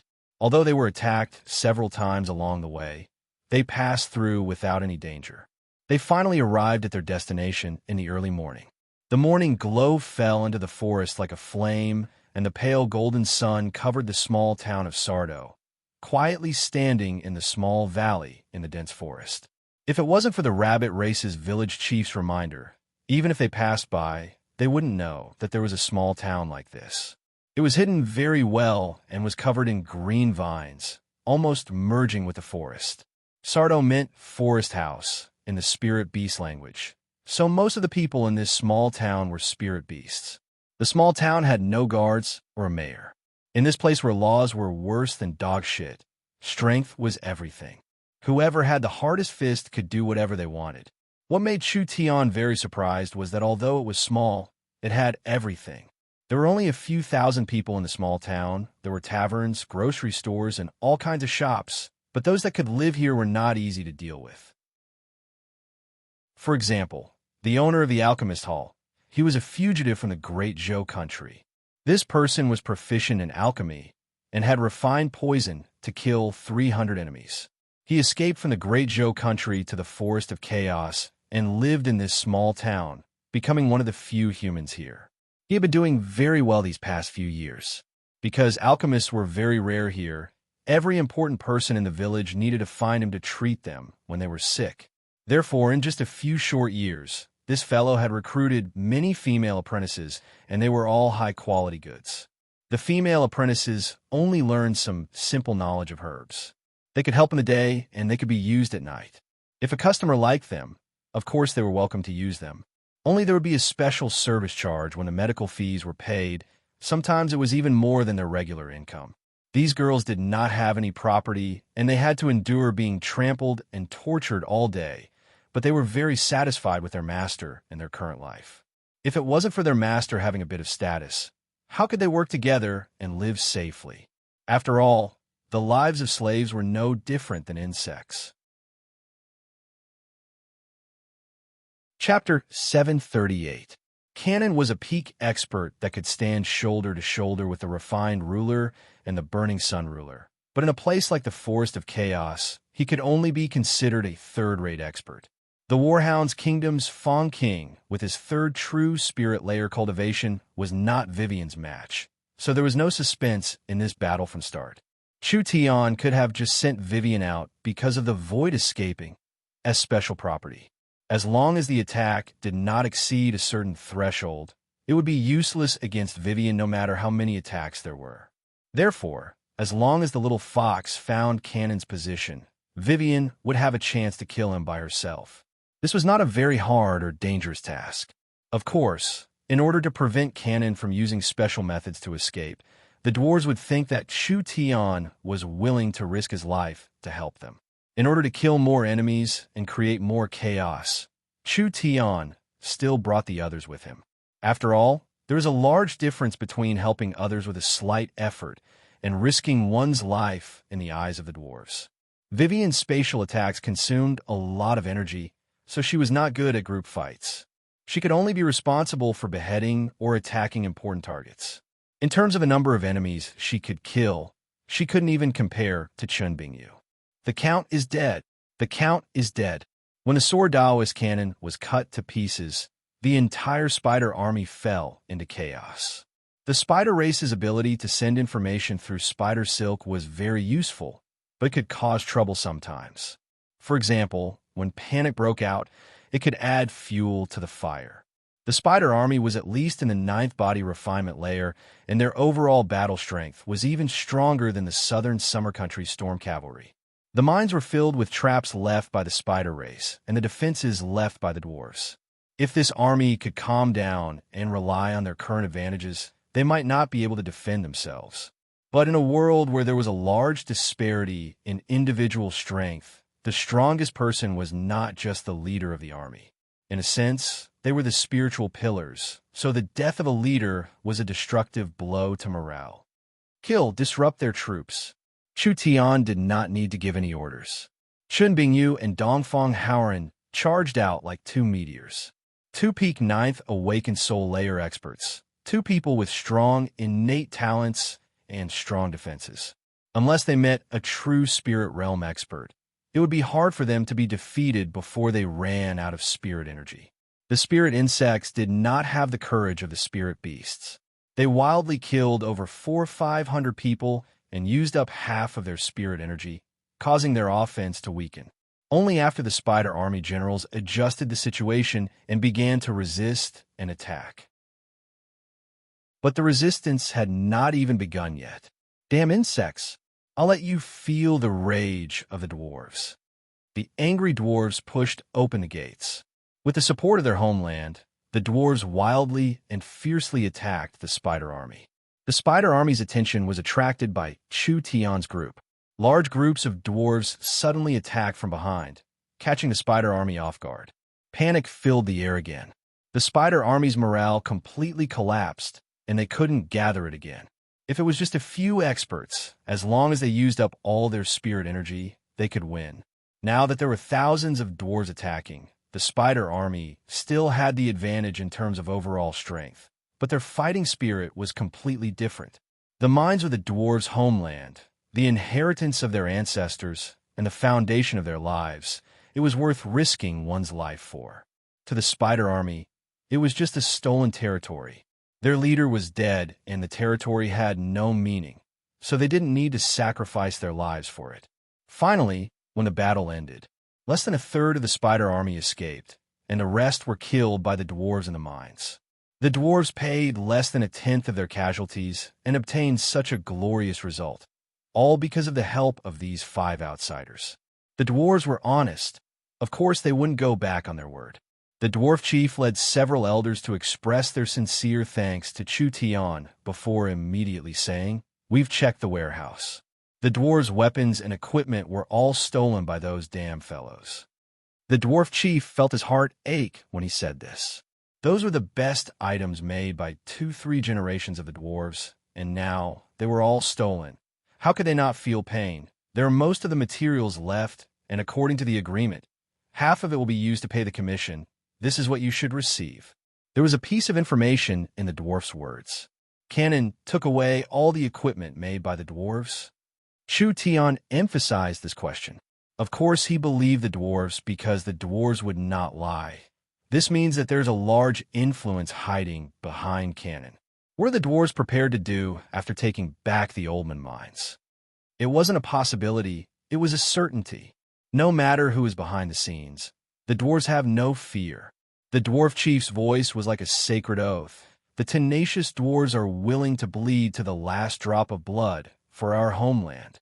Truly a one-track mind, this fellow was hopeless. Chu Tian probingly said, "Actually, I have an idea. If the dwarves can accept it, perhaps we can protect our homeland and even make the Oldman mines more prosperous than before. The dwarves were a bit in disbelief. I have never lied to people, and I will not lie to the friendly dwarves. Chu Tian revealed a smile, and his sincere eyes were clearer than the moon spring. I think that the dwarves' minds have already been exposed. I wonder if the chief agrees? The chief silently agreed. Now there were at least 7-8 powers that knew the exact location of the mines. Chu Tian continued to say, according to the Dark Forest rules, the Oldman Mines is like a bonfire in the Dark Forest, so it will attract countless hunters. The enemies are in the dark, and the dwarves are in the light, so we can only passively take a beating. We can't take the initiative to attack, and we can't take the initiative to attack. Does the chief agree with this? The chief silently agreed again. The dwarves are not willing to give up, but they don't want to be exterminated. This is a very difficult matter to achieve. After all, to protect our homeland, just relying on courage and determination is not enough. Chu Tian poured a bucket of cold water on the dwarves before finally saying his own thoughts. Since the situation won't get any worse, why don't we open up the information about the mines and take the initiative to bring in other powers? We'll unite with other small powers and create another Oldman small town? You have to know that the Oldman mines have already been plundered once. Now that the location of the mines is revealed, it will help protect the small town. This is because it's not only you who have to follow the Dark Forest rules. The Oldman mines had already been exposed. Any weak power in the Dark Forest rules had to hide themselves. Once they were exposed, there was no way they could escape. They could either move away or wait for death. If the dwarves stubbornly chose to defend it, they would be swallowed sooner or later. Now Chu Tian's words moved the dwarves a bit. The location of the Oldman mines had already been exposed. Since it was like this, why didn't they just give up and expose it, letting all the large and small powers in the forest know? Chu Tian continued to patiently guide him. The Oldman clan is just a small power on the periphery of the Forest of Chaos, so it has no attraction to the large powers in the depths of the Forest of Chaos. In other words, the ones coveting the mines are just the small and medium-sized powers on the periphery. Once the dwarves are exposed, and let everyone know of the existence of this place, those small and medium-sized powers will be worried. This is because they know in their hearts that even if they occupy this place, it would be nothing more than a hot potato. This place has already been plundered by the spirit insects, so I think most powers won't take the risk. The human's words were not without reason. Chu Tian stopped here and let the dwarves think about it, so he didn't say anything else. Come, let's work. Chu Tian called Vivian and Ying over to arrange the array. When the dwarves saw the actions of the humans and elves, they all felt it was very strange. First, they took out 5-6 strange energy pillars. Then they drew a very strange source energy array. Space warehouse, open. They spent 2 hours to arrange the array. Of course, the conditions couldn't compare to the laboratory. Vivian needed to personally use her spirit energy to activate the energy pillars in the array. Space twisted. Finally, a black hole, like spatial structure, was opened. Chu Tian immediately shouted, Dongfeng, Big Sister Bing, put the materials in. Because the space warehouse's space was limited and Chu Tian didn't bring out a lot of energy pillars, they couldn't transport all of the rewards the dwarves gave Chu Tian, but they could at least transport the most important part first. These materials were used to make the source energy cannons and storm rifles. When they saw the humans putting the materials into the space warehouse, the dwarves were all stunned. They had never seen such a strange thing before. As the energy in the energy pillar was quickly consumed, Chu Tian knew that it had reached its limit. It's about time, close it. All right. Vivian was covered in sweat from maintaining the stability of the source energy array. When she heard Chu Tian's order, she immediately closed the source energy array in relief. Meng Ying said in a satisfied voice, with the support of these materials, the company will be able to make quite a few cannons. Only, our communication channel isn't open. How will Elder Sister know that the materials have been transported? Don't worry, Vivian said with a giggle. I already completed a detection technique before I left. No matter where this space warehouse is, as long as it's opened, the laboratory will have a reaction. I think Elder Sister Meng Qingwu has already found out and is calling people to unload the goods. That's good. Meng Yingying was completely relieved. We'll send the rest over in a bit. The dwarves finally couldn't hold it in and came over in curiosity. What did you just do? This is called the space warehouse. Vivian proudly explained the use of the space warehouse. Don't be envious. This is Chu Tian's unique invention. It can't be found anywhere else on the continent. It's unique. The dwarves looked at each other. They could see the shock in each other's eyes. If the dwarves could also have a space warehouse, would they still be robbed by strong enemies? Where did these humans come from? How could they have this kind of strange technology? Chu Tian seemed like he was not willing to talk about the space warehouse. What does the chief think of my suggestion? Even if this method works, the chief said with a sigh, but for a small town that has been exposed, where would we find a reliable ally to defend it with? After all, the fellows in this forest all have ulterior motives. That's also true. Chu Tian had been waiting for him to say this for a long time. Actually, our miracle commerce is interested in investing in Oldman Small Town. The dwarves still have control over Oldman Small Town, and miracle commerce will use this small town as a transfer point and small trading base. Of course, as an ally, miracle commerce will also take on the responsibility of protecting Oldman Small Town. What was miracle commerce? The leader of the dwarfs hesitated. What is Uncle Dwarf still hesitating for? Vivian couldn't help saying, the space warehouse is a wonderful technology. Our miracle commerce has a lot of it. Cooperating with our miracle commerce, the dwarves will not suffer a loss. The dwarves discussed with each other. They couldn't keep the Oldman mines, so why not take a gamble? Not only were these people strong, their backgrounds were not normal. Moreover, they had already given the matter of taking back the Oldman mines, so most of the dwarves were willing to believe them. All right, we agree. Then, from today onwards, the Oldman mines will be changed to Oldman Small Town. Chu Tian's heart was filled with joy. They were really too easy to trick. They had traveled tens of thousands of miles this time, and their most important task had been completed. Miracle Commerce would establish their first stronghold on the edge of the Forest of Chaos. This stronghold had a very important meaning, because it meant that Miracle Commerce would use this as a springboard to spread their influence across the entire Forest of Chaos. They had finally taken the first step. Chapter 739. The small town gave people a very strange feeling.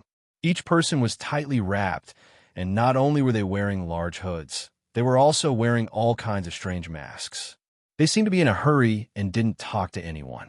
This place was specially built to facilitate the exchange of goods between the villages. Most of the people that moved were from the nearby villages, and these villages were on guard against each other.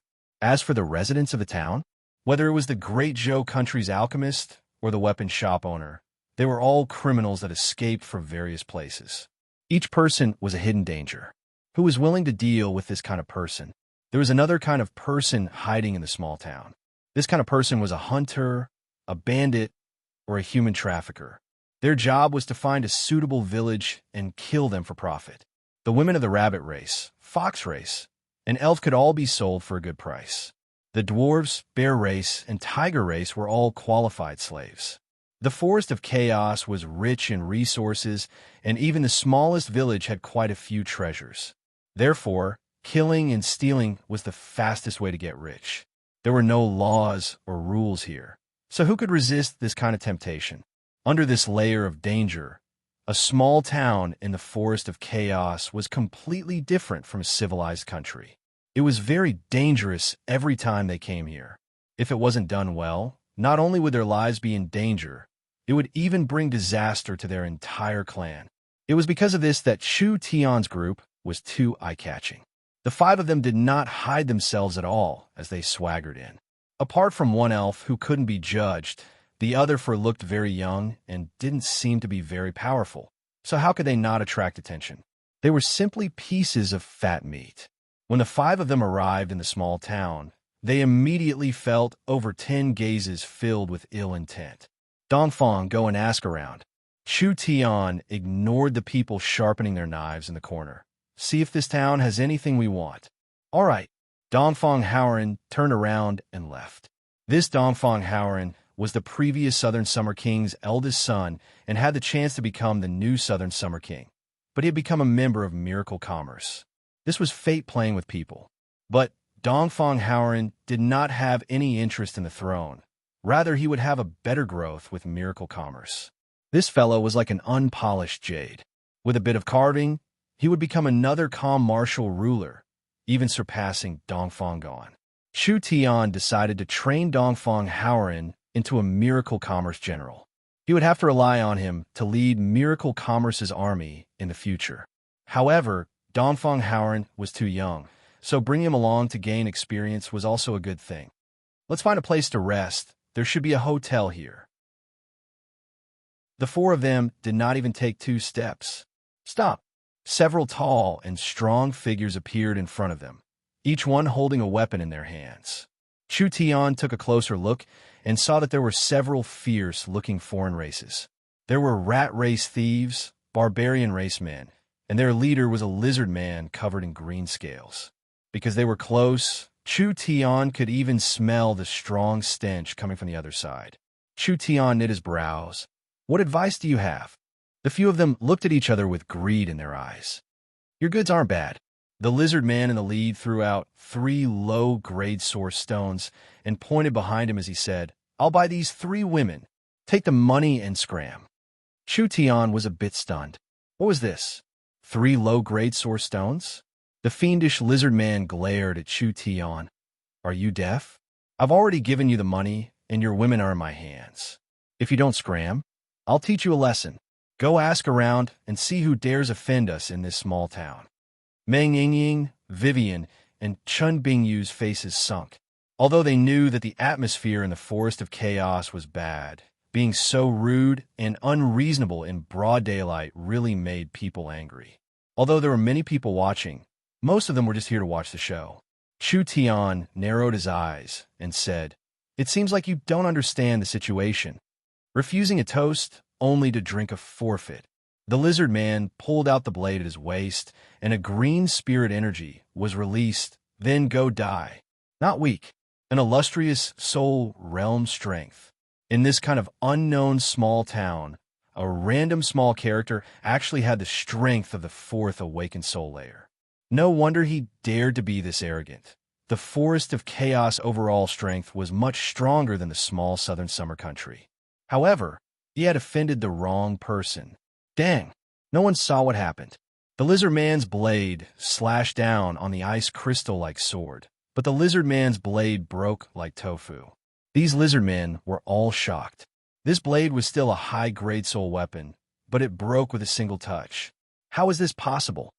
I want this sword too. The lizard man swept out like an eagle's claw, looking like he wanted to take the sword. Chu Tian turned his wrist, and the netherworld sword came out of its sheath. The lizard man did not even know what happened before his arm was cut off.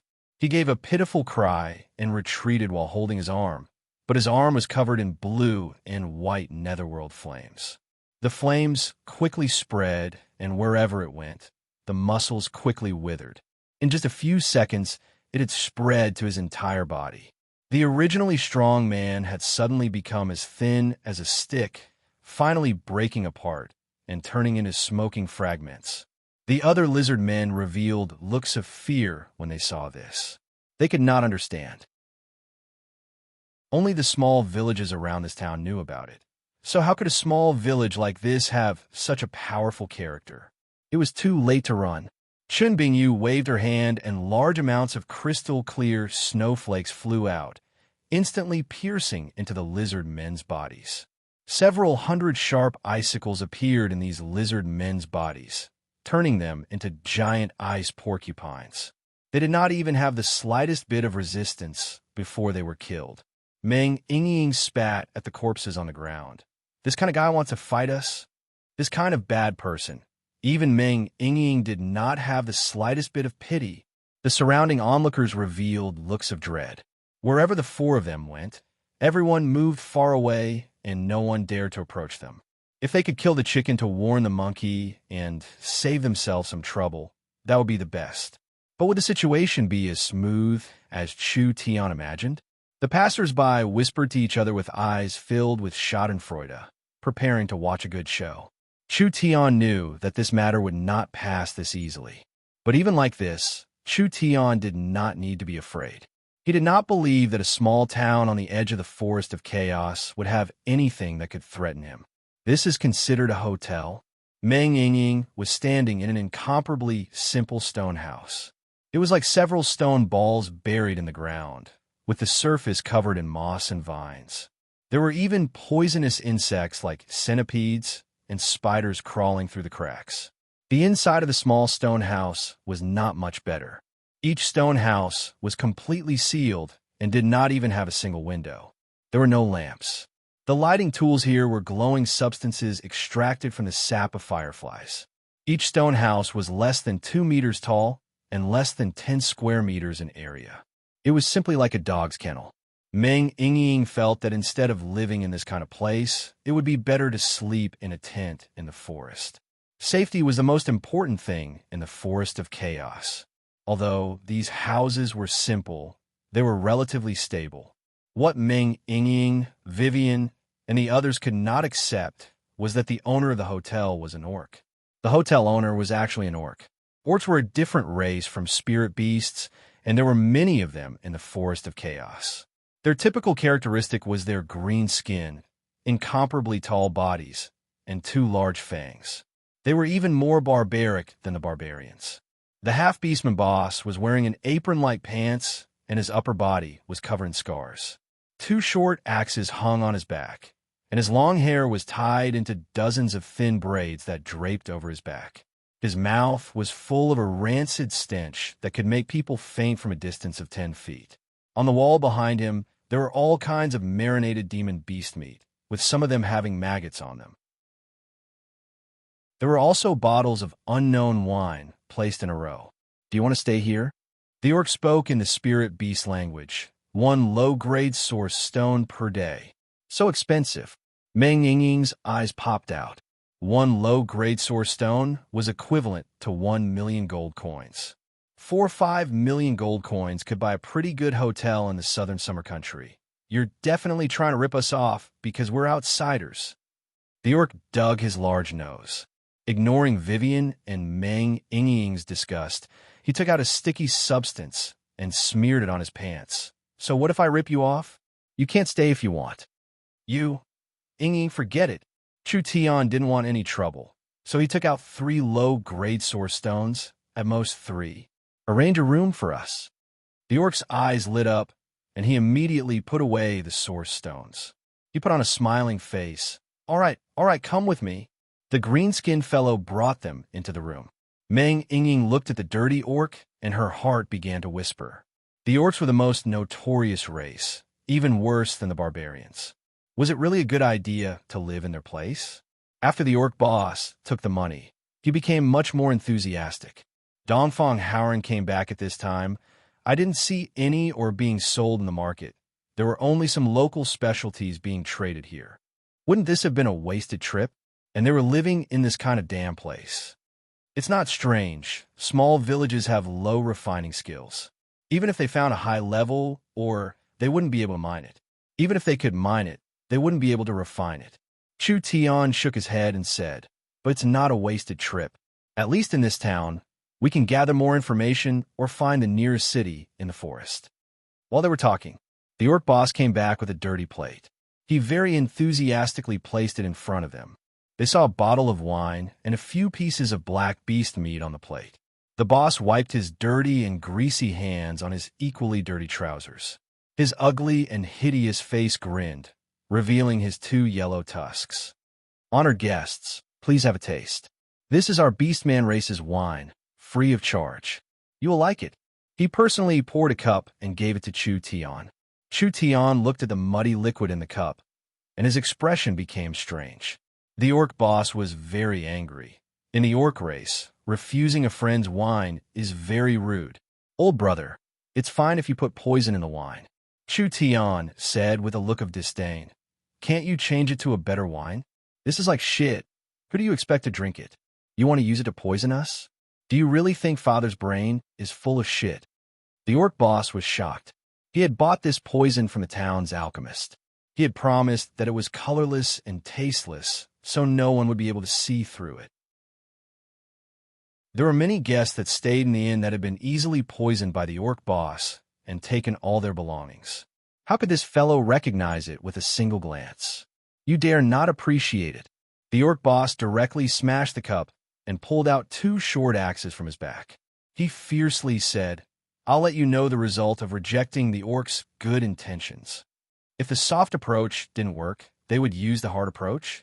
Dongfang Howren kicked out, and the orc boss was sent flying out the door. This strong?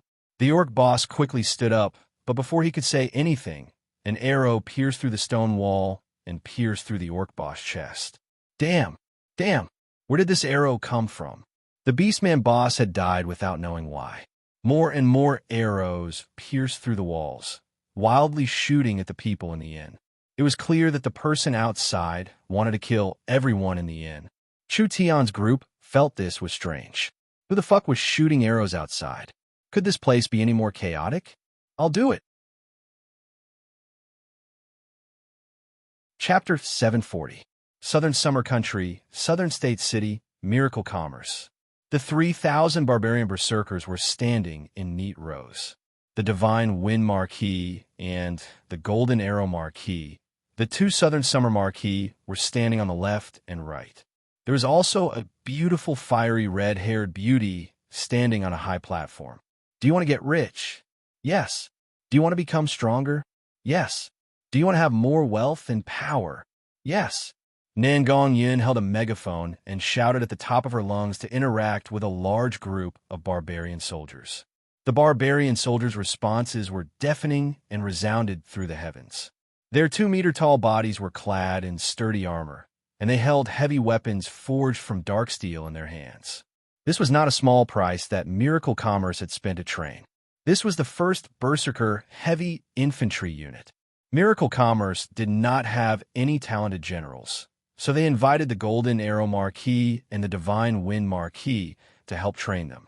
The 2 of them were veterans of the battlefield, and the Golden Arrow Marquis was famous for his training.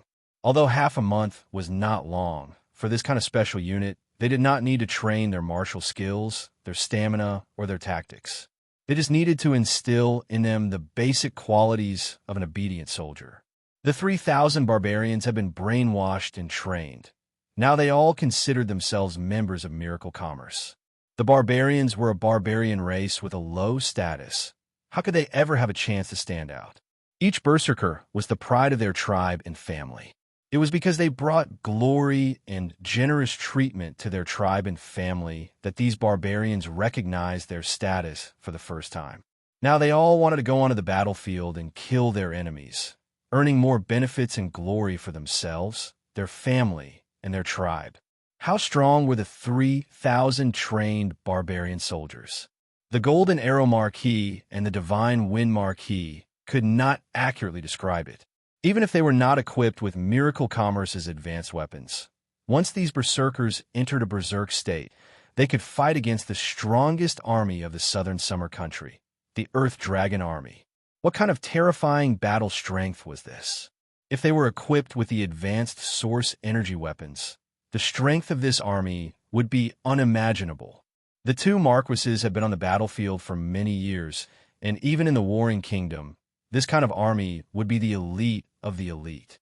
This was something that could only be created with large amounts of resources and time. Miracle Commerce had only used a month to make one. Now in the barbarian camp, there were over 10,000 barbarian soldiers preparing to become berserkers. If the Southern Summer Country had this kind of army, they wouldn't need to worry about the war hounds invading their territory. Nangong Yin was very satisfied with the results of the Berserker Army's training. Although these barbarians did not have the quality of elite soldiers, at least they could be trained properly. Just having this was enough. Once the Berserkers entered a berserk state, their battle strength would increase by several times. Moreover, they would not feel any pain or fear. This was an army that would never collapse in morale. The materials sent back from the space warehouse had already been estimated by Miracle Commerce to be enough to make 100 source energy cannons, 500 source energy cannons, or 1,000 storm rifles. The high-level metal materials brought back from the Royal Treasury were only enough to make 4 source energy cannons. The remaining materials were used to make a single storm rifle. Chu Tian had not been in the Forest of Chaos for long, but he had already obtained several times the amount of materials. If they were all made into weapons, Miracle Commerce would have a qualitative leap. Nangong was very excited that the time was right. Her strength had been growing quite fast, and she was now in the 8th Awakened Soul layer, but she was very unhappy being stuck in Southern State. She had long wanted to show off her skills in the Forest of Chaos. The fact that the boss could send back this many materials meant that he was doing quite well. This was a must. How could a group of locals in the Forest of Chaos stop him? She really didn't know when everyone would be able to move into the forest. Young Miss Nangong, a Griffin Knight, came to report. Sir Cloud Dream Marquis has an important matter. Please see her at the airship factory. Airship factory? Why would she go there? Nangong did not ask anything else and immediately came to the large factory. This was where Southern State made the airships. The airships had a unique advantage and convenience, so the company placed a lot of importance on them, so they kept producing them. With the improvement of technology, the current airships, whether it was weight, speed, or lifespan, they could not be compared to Chu Tian's original airship. When Nangong arrived, she saw Feng Kai Dai, Yun Yao, and the others here. Everyone had a confused look on their faces, not knowing why Meng Qingwu called them over. I want to show you something. Meng Qingwu kept them in suspense as she revealed a mysterious smile. Come with me first. Meng Qingwu brought them into a factory with a very high level of security. 3 very strange airships immediately appeared in front of them. They were twice the size of a normal airship, and their structure was very tight.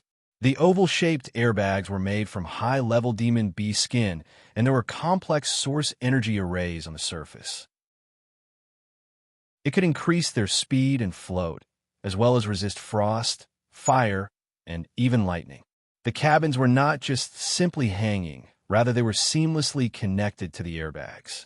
The cabins were made from a thin layer of hard and light crystal, which was divided into several sealed rooms.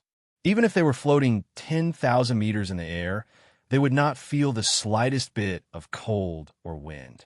The airships were used for short and medium-distance transportation, so they pursued a higher weight and space. The airships in front of them had exquisite suspension cabins, but the space was smaller, so they did not look like transportation tools at all. Feng Katie's beautiful eyes flashed. Such exquisite airships. Did Elder Sister specially make them? It's not as simple as just exquisite. Meng Qingwu made a gesture, and several workers on the side opened the cabin door. Come, let's take a look. Several women walked into the cabin. It was very simple and clean inside. There were 2 living rooms, a storage room, and a bathroom. It was like a place where one could fly in the sky. Did Meng Qingwu want to make a flying cabin? This did not match Meng Qingwu's personality. Everyone knew that this chairman was a practical person and would never chase after fancy and impractical things. Yun Yao opened a room. Isn't this a beast pen? This was a place similar to a corridor. There was a beast pen several meters wide, and there was a feeding space. There was a row of cabin doors that could be opened in front of them. This should be the Griffin's living room. Normally, the Griffin would be raised here, and when it was time to use it, they could ride the Griffin to open the door on the other side and immediately leave the airship. These interior designs took up most of the space in the cabin, but no one could see what special use this airship had. Meng Qingwu did not keep them in suspense at this time. She opened the door to a closed room in the center, and the girls were stunned when they saw what was inside. There was nothing inside, but there were 3 pagodas. One was a magnetic sound tower, one was a magnetic image tower, and one was a super wave transmission tower. Even if they were stupid, they would be enlightened when they saw this, and they would be filled with admiration for Meng Qingwu. You should understand now. Meng Qingwu revealed a faint smile. She was always elegant and beautiful, not showing off at all. It was like she was introducing a very normal tool. The airship structure is simple, is easy to produce, and the cost is low. It is very practical and is not limited to transportation. I have been preparing to build this kind of industrial control ship in Central State. For this reason, I have flipped through books on mechanical techniques and power structures, as well as studying the composition of the atmosphere and etc. There is a still flow area 30,000 meters above the continent. There are very few changes in the air, and it is not a place where demon beasts are active. I can use the airship to create a mobile communication station in the sky. It had to be said, Meng Qingwu's idea was too quick. Miracle Commerce's information transmission system was limited. Even in the southern summer country, there were only a few communication stations in the main cities. Around 80% of the area was not covered because it was very troublesome to build a communication station. If it was this troublesome to use the mirror in the southern summer country, it was even more impossible in the forest of chaos. But if they used this special airship, the situation would be different. Not only would it save a lot of effort, it would allow Miracle Commerce's signal to be spread over a wider area. It would also have a high mobility, and it would be easier to protect. It would also allow them to create an air attack force. Tens of thousands of meters in the air, they could calculate the flow of the atmosphere and the enemy's position. They could drop large amounts of high-altitude bombs, and that terrifying attack would rain down on the enemy's area. Elder sister is truly too smart. Nangong Yun gave a heartfelt praise. Can we use these 3 airships now? Of course we can. Meng Qingwu said in a confident voice. I have prepared 3 airships to park 40,000 meters outside the forest of chaos, allowing the signal to cover Chu Tian's area. This way, communication will be much easier. Each airship can have 15 Griffin Knights, so I'll leave this task to little sister Kaidai and little sister Yin Yao. All right. The 2 girls immediately agreed. The more airships they had, the better. It would be best if they could make several hundred of them, covering wherever they wanted to, letting Miracle Commerce's influence spread to every corner of the forest of chaos. What about me? I can't forget you. Meng Qingwu said to Nangong Yun. I've obtained Chu Tian's message from the space warehouse. He has already gained a foothold in the forest, but he seems to have caused a bit of trouble. He needs the Berserker army to send reinforcements, so you can lead our army to meet up with Chu Tian. The Berserker army's source energy weapons can't keep up, but I will urge the company to make them. It should be about time for you to meet up, and I will send people through the space warehouse. Meng Qingwu was like a strategist that planned everything. Boss is in trouble? How could this be? I'll go right now. Nangong Yun was filled with fighting spirit. I just wanted to test the might of the Berserker army. There shouldn't be anything that can threaten the Berserker army on the edge of the forest, but we can't be too careless. This army is too important to us. Meng Qingwu had to remind Nangong Yun. After all, this fellow was a bit brash. We have to be low-key. Now is not the time to attract the attention of the large powers. Also bring a few more communication devices. The airships will be faster than you, so wherever you go will be covered with signals. You have to keep in contact with me and Chu Tian. Understood. On the second day, they set off. The 3 special airships slowly rose into the air, smoothly reaching several tens of thousands of meters in the air. The air here was thin, but it was very stable. All the weather changes happened below, and the surroundings were empty. Even if they entered the forest, they wouldn't see any demon beasts. The 3 large airships slowly headed into the forest of chaos like this, preparing to establish a communication channel between Miracle Commerce and Oldman Small Town. In a few days, Oldman Small Town will be able to use products like radios. Nangong Yun led the 3,000 trained Berserker heavy infantry into the forest from southern state, beginning a long journey. Chapter 741. Dozens of fierce bandits from different races surrounded the small inn in circles. Every single one of them held a bow in their hands and shot arrows at the inn. They were clearly not ordinary people. Every arrow contained powerful spirit energy, and that sharp power could easily pierce through a small stone house. That half-beastman boss was killed by the arrows. This is the result of offending us. The leader of the snake clan summoned several large fireballs and smashed them. This small and that was riddled with holes finally exploded and collapsed. The raging flames burned the inn to ashes, and under the heat, the corpses were burnt to ashes. Stop! The snake race leader waved his hand. They should be dead. Dig out the corpses and hang them up. Let everyone have a look. I want to see who dares to kill my Seiku's subordinates. Yes. A few bandits rushed to the ruins and extinguished the fire. They immediately began to search for the corpses. Boss, there's no one here? What did you say? The snake man, Seiku, had a lifeless face. This was impossible. They were clearly inside. Could it be that they had evaporated? At this moment, a voice came from behind him. Hi, are you looking for us? Seiku turned around, and 5 people appeared behind him. They were less than 10 meters away, and it seemed like they had been standing here for a long time. However, Seiku did not sense them at all. For humans and one elf. Weren't they the people who had offended him? But now, he was completely unscathed and had mysteriously appeared behind him. Meng Ying saw their appearance and said in a disgusted voice, "What kind of race is this? Why are they all so ugly?" The snake race was not a spirit beast. Rather, it was an independent race. They had a snake's lower body and a human's upper body, but their skin was covered in scales. Their eyes were cold and gloomy, their voices were low and hoarse, and their tongues were forked, so they looked very ugly. These fellows should be with the lizard men from before.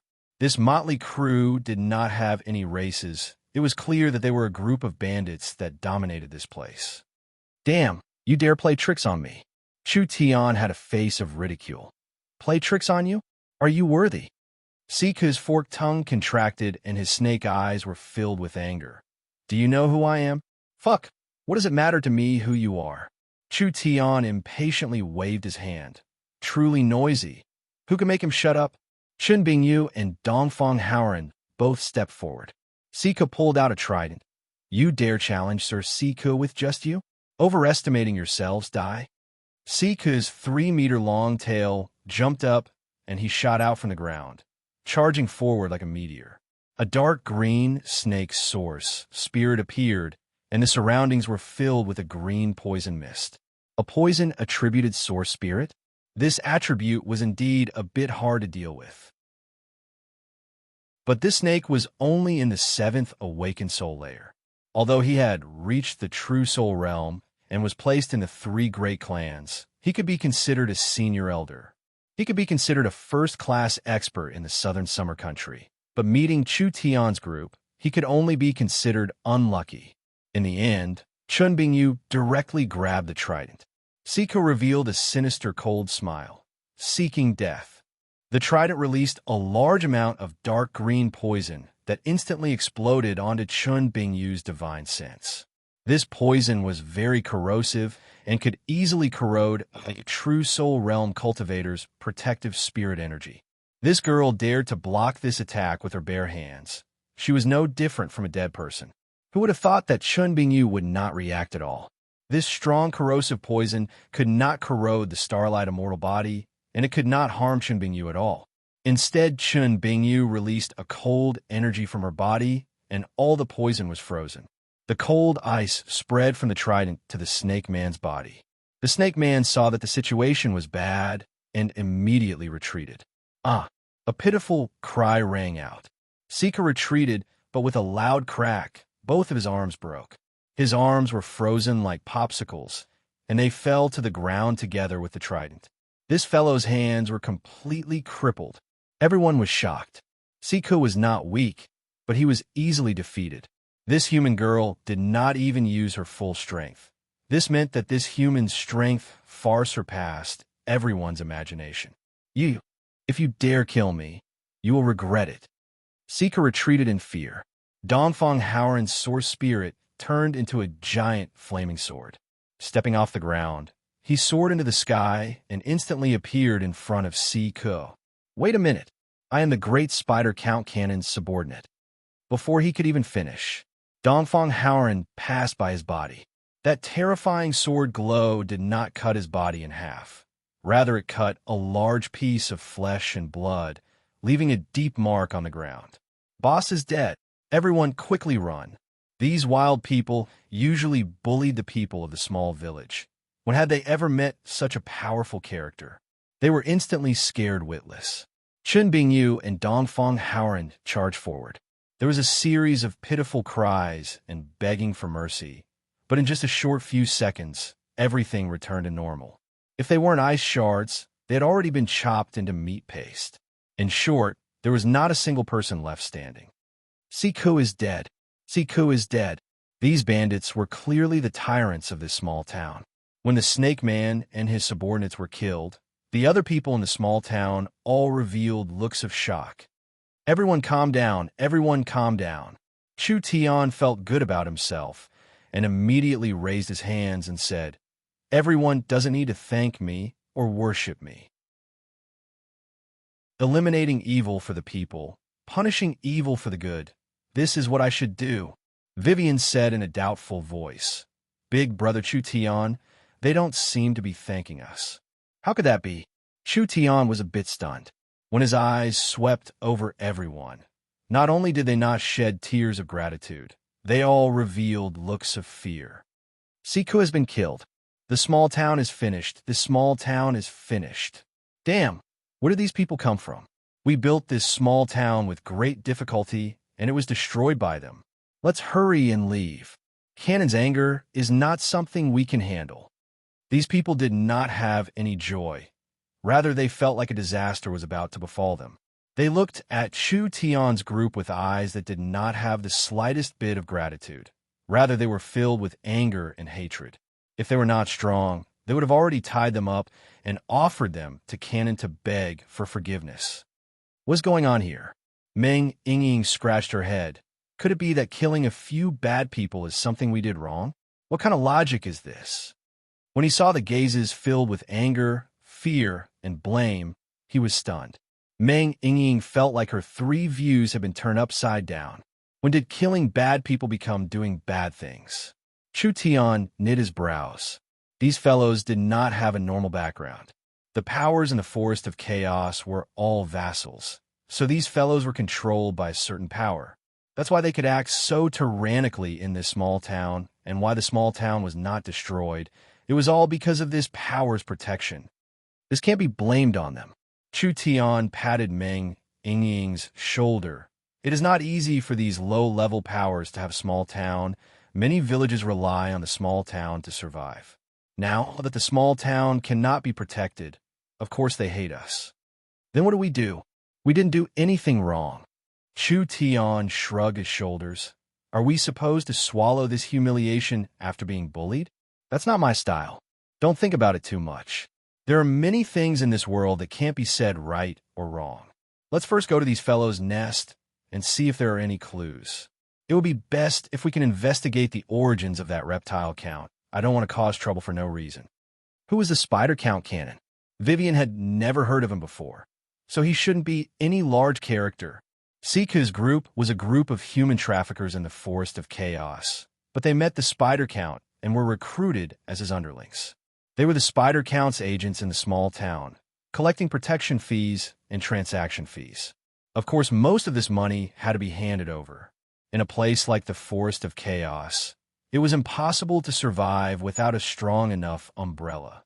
The spider count Cannon's reputation was not small. It was his reputation that protected the small town from outsiders. As Siku's agent, naturally no one dared to provoke him, so he could do whatever he wanted in the small town. Not only did he ruthlessly oppress the low-level villagers, he also promoted the business of other human traffickers. This poor ghost doesn't have any property. Chu Tian searched Siku's place. There was a dungeon that had over 100 people locked up, and they were all Siku's goods. Chu Tian only found 200 low-grade source stones. This wasn't a small amount to normal people, but it couldn't enter Chu Tian's eyes. Open the dungeon and let everyone go. Chu Tian was not interested in human trafficking, so he opened the dungeon and let everyone go. However, at this time, there was a very special slave that caught Chu Tian's attention. This was a man that was only 3 meters tall. not even as tall as Vivian. However, his muscles were very well developed, and his face was covered in a red beard, but his age was around 20-30. Dwarves? Why were there dwarves? The dwarves were famous for their artifact forging techniques. Each dwarf had an outstanding talent in refining, so the price of dwarven slaves was not low. The most important thing was that dwarves usually lived in mines. As long as he found a dwarf, wouldn't he be able to find the high-level ores Chu Tian needed? Chu Tian quickly made him stay. Dongfang Haoran walked over with the dwarf in one hand and threw him in front of Chu Tian. The dwarf said a bunch of things, and his two little eyes were wide open, as if he was filled with rage. Meng Yingying did not understand the dwarf language. What is he saying? Vivian explained. The dwarves think we are bad people. They think we are human traffickers. Chu Tian explained it in the dwarf language before asking about the ores. After all, buying ores was the most important thing in this trip to the Forest of Chaos. It was impossible for the dwarves not to know about ores. They relied on this to make a living. The dwarf looked at Chu Tian in doubt and asked in a heavily accented human language, "You really aren't Canon's minions? So you can speak the human language?" Meng Yingying rolled her eyes. "We don't even know who Canon is. You just need to tell us if you have ores to buy. We really need them." The dwarf revealed a dejected expression. The dwarves have a lot of ores in their mines. Only what? The dwarf's face was full of grief and indignation. "Our mine has been taken away." "Taken away? Who did it?" "Spider Count Cannon." "All right." Chu Tian patted his forehead. This time he couldn't avoid it. Chapter 742. There is no doubt that Oldman Small Town would be stirred up. This mine that the dwarves had operated for 100 years would actually be turned into a small underground city. It would have a complete water circulation system, indoor plantations, strong defenses, and comfortable houses. It would be the edge of the Forest of Chaos and one of the safest places to live. The dwarves publicly announced that Oldman Small Town would be the edge of the Forest of Chaos, the safest and most prosperous market. The dwarves even welcomed the various clans to live here, making Oldman Small Town their common home. All the powers that protected the small town would share the taxes and wealth of the small town according to their contributions. This incomparably novel management model was spread in the nearby temporary towns through the posting of notices everywhere. Within a few days, it had spread to the surrounding hundreds of kilometers. Everyone was dumbfounded by this method. Common management? Share benefits? Long-term development? When did the dwarves become this naive? Could it be the dwarves didn't know that the forest was a group of people who ate alone? They never pursued a long-term business and only dared to make a one-time deal. While everyone abided by the cruel law of the dark forest, wishing that they could hide in the dark forever and not be discovered by hunters, the dwarves were like a group of people standing around a bonfire, shouting to everyone around them, "Come here, I'm here." This kind of bold method would definitely bring disaster. The Forest of Chaos did not lack hunters, and there was no lack of bandits that lived by plundering. So revealing their position was no different from seeking death. As for this ridiculous suggestion, no one cared about it. But the surrounding villages were stirred up. After Sardo's small town collapsed, there were several villages that did not have a suitable place to trade. When they heard this news, they couldn't help coming over to take a look. When the several villages arrived at the underground Oldman Small Town, they were stunned by the scene in front of them. There was a giant screen hanging at the entrance, and the mirror-like screen was actually playing the situation of Oldman Small Town. It introduced the location and characteristics of the small town's market, as well as the benefits of doing business in Oldman Small Town, as well as strategies for merchants coming to the small town to do business. This kind of new advertising method made everyone's eyes light up.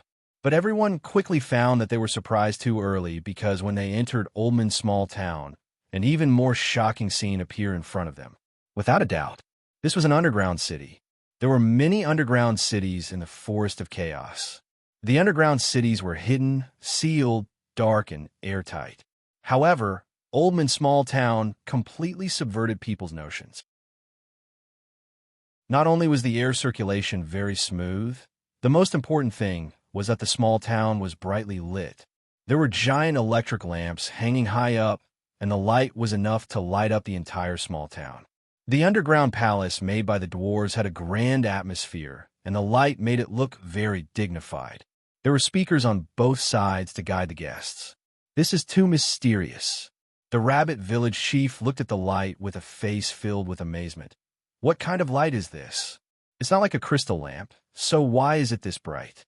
When people entered the Oldman Small Towns market, they found that it was deserted and there were almost no people here, but the dwarves had already listed out some goods. Of course, it came from miracle commerce. Other than high-quality pills and talismans, there were also some simple things. For example, canned food, wine, electric lamps, cameras, and some other necessities that were scarce in the forest. Chu Tian gave all the goods to the dwarves to sell, generously splitting the profits 50-50 with the dwarves. The ingredients of these things were not high level, but they were very fresh, immediately attracting the attention of the villagers. Some people bought some of these things back. As long as someone tried it, it would be much easier. Oldman Small Town's special goods were spread through the other black markets, small towns, and underground markets. In just a few days, there were more and more people coming to Oldman Small Town.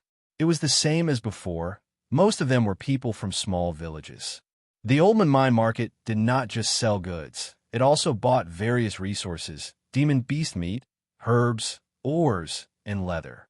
As long as they were common materials, they would buy them at a very fair price. Everyone became even crazier. The villages could more or less take out some of these things. If they were taken to other markets, they wouldn't even be sold for half the price in Oldman Small Town. With a simple comparison, even a fool would make the right choice. The enticement of the Oldman Small Town's official market attracted a lot of people. In around a week, there were over 100 small villages and small tribes that came to the small town, becoming more and more popular. There were even people from far away who were prepared to make the long journey here to trade. From the moment Oldman Small Town was opened until now, there were no hunters or bandits that came to rob them. People analyzed the reason and finally came to a reasonable conclusion.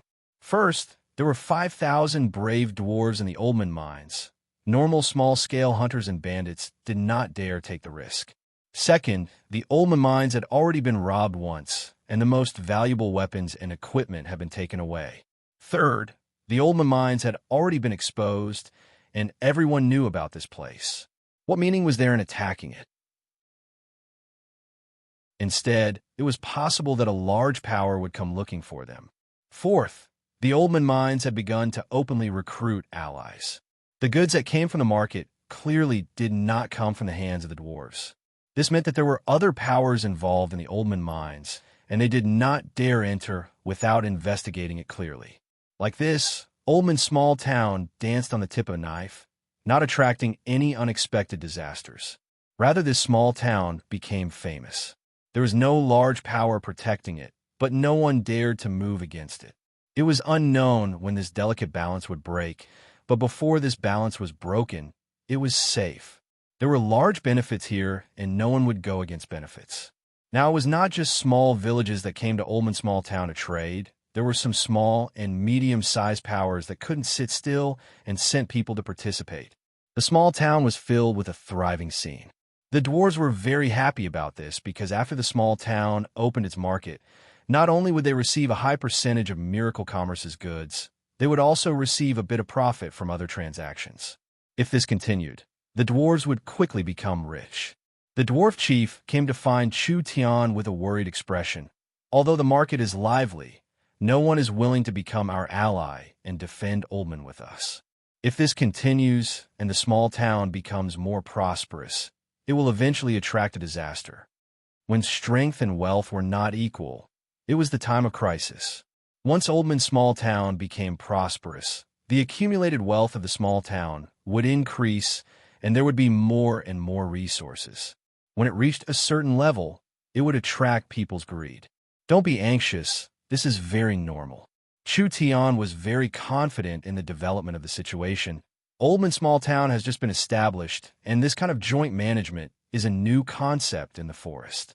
When something new appears, people will need more time to observe it. Moreover, because the small town is open, we will be in the eye of the storm. It is normal for other people to question our strength, so what we need now is a chance to display our strength. The Oldman small town's management model was indeed very advanced in the forest of chaos. With many powers managing it, the small town's profits would be shared. Whoever gave the small town more protection would be able to obtain more taxes and benefits. He believed that some medium-sized and large-sized powers would be interested in this and sent a part of their forces to the small town, forming a joint security force. Like this, the marauders would not dare act rashly. The dwarves were not afraid of losing control of the mines. After all, they were only sharing the market. The dwarves could still mine on the third floor and live as usual. At this time, the surrounding space began to fluctuate. Chu Tian, there's a situation. What is going on? We've found a bit of information. Vivian anxiously said to Chu Tian, there's a large group of spirit insects moving in the west, and they seem to be coming our way. I suspect they are Cannon's companions. How many? I'm not too clear, but there should be at least several tens of thousands. They're finally here? From the moment Oldman Small Town was opened, the small town would inevitably be challenged. Chu Tian was already mentally prepared. As long as he became famous in the forest, there would be an endless stream of people coming to join him. The spirit insects are good at digging holes. We have to be on guard. Chu Tian first wrote a letter and placed it in the space warehouse to ask the young miss for help. After half a day, he opened the space warehouse again, but the letter had already been taken away and there were over 1,000 landmines in its place. Chu Tian understood the young miss meaning and immediately called Vivian over to have her bury the landmines. These landmines were buried around 10 kilometers away from the small town and around 10 meters underground. There were large amounts of tree roots on top, so it was not easy to trigger them on the surface. If something came from underground, it would be blown to pieces. In just 2 days, the news of the spirit insects army attacking Oldman Small Town spread like wildfire. The small town that had become lively with great difficulty instantly became deserted. Each village tried their best to hide, avoiding being caught up in the battle. At the same time, they paid close attention to the battle.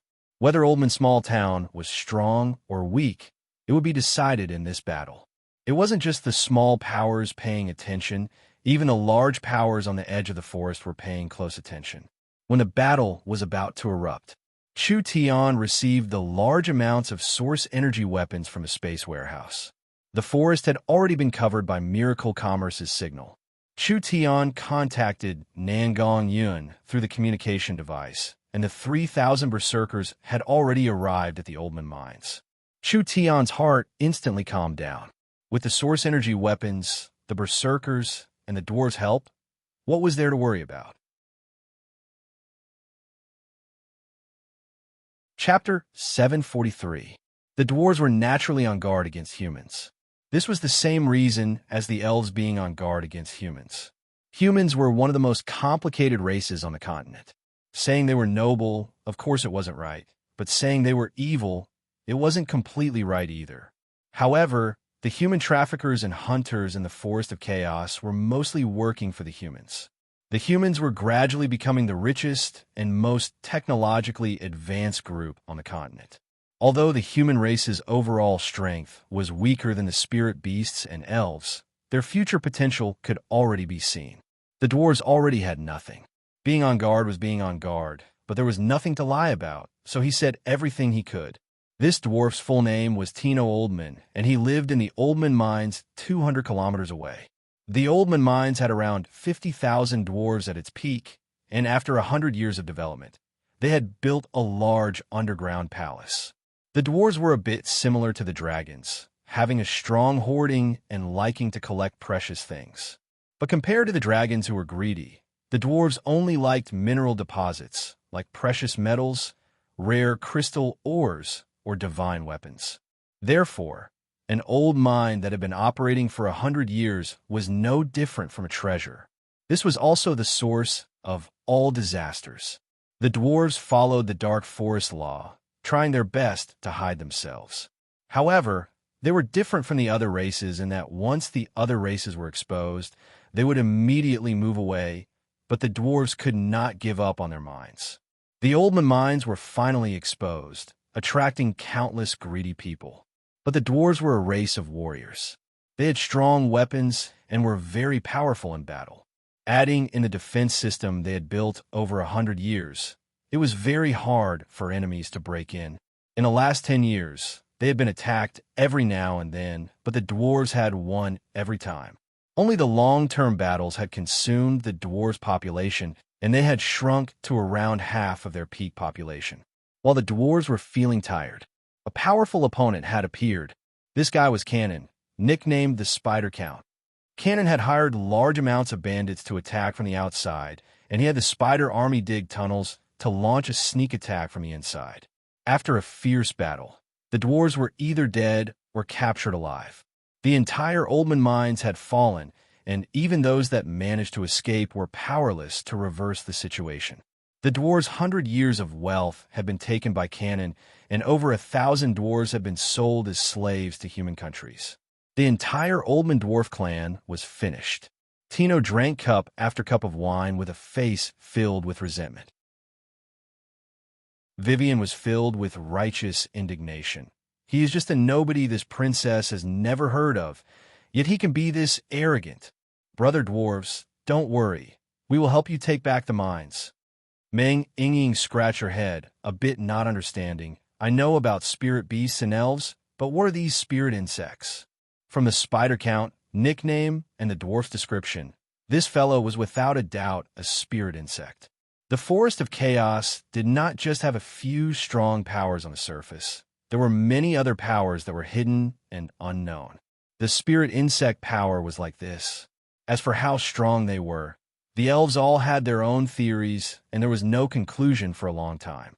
The spirit insects were very special, living in the underground world. Most of the underground cities were ruled by various spirit insects.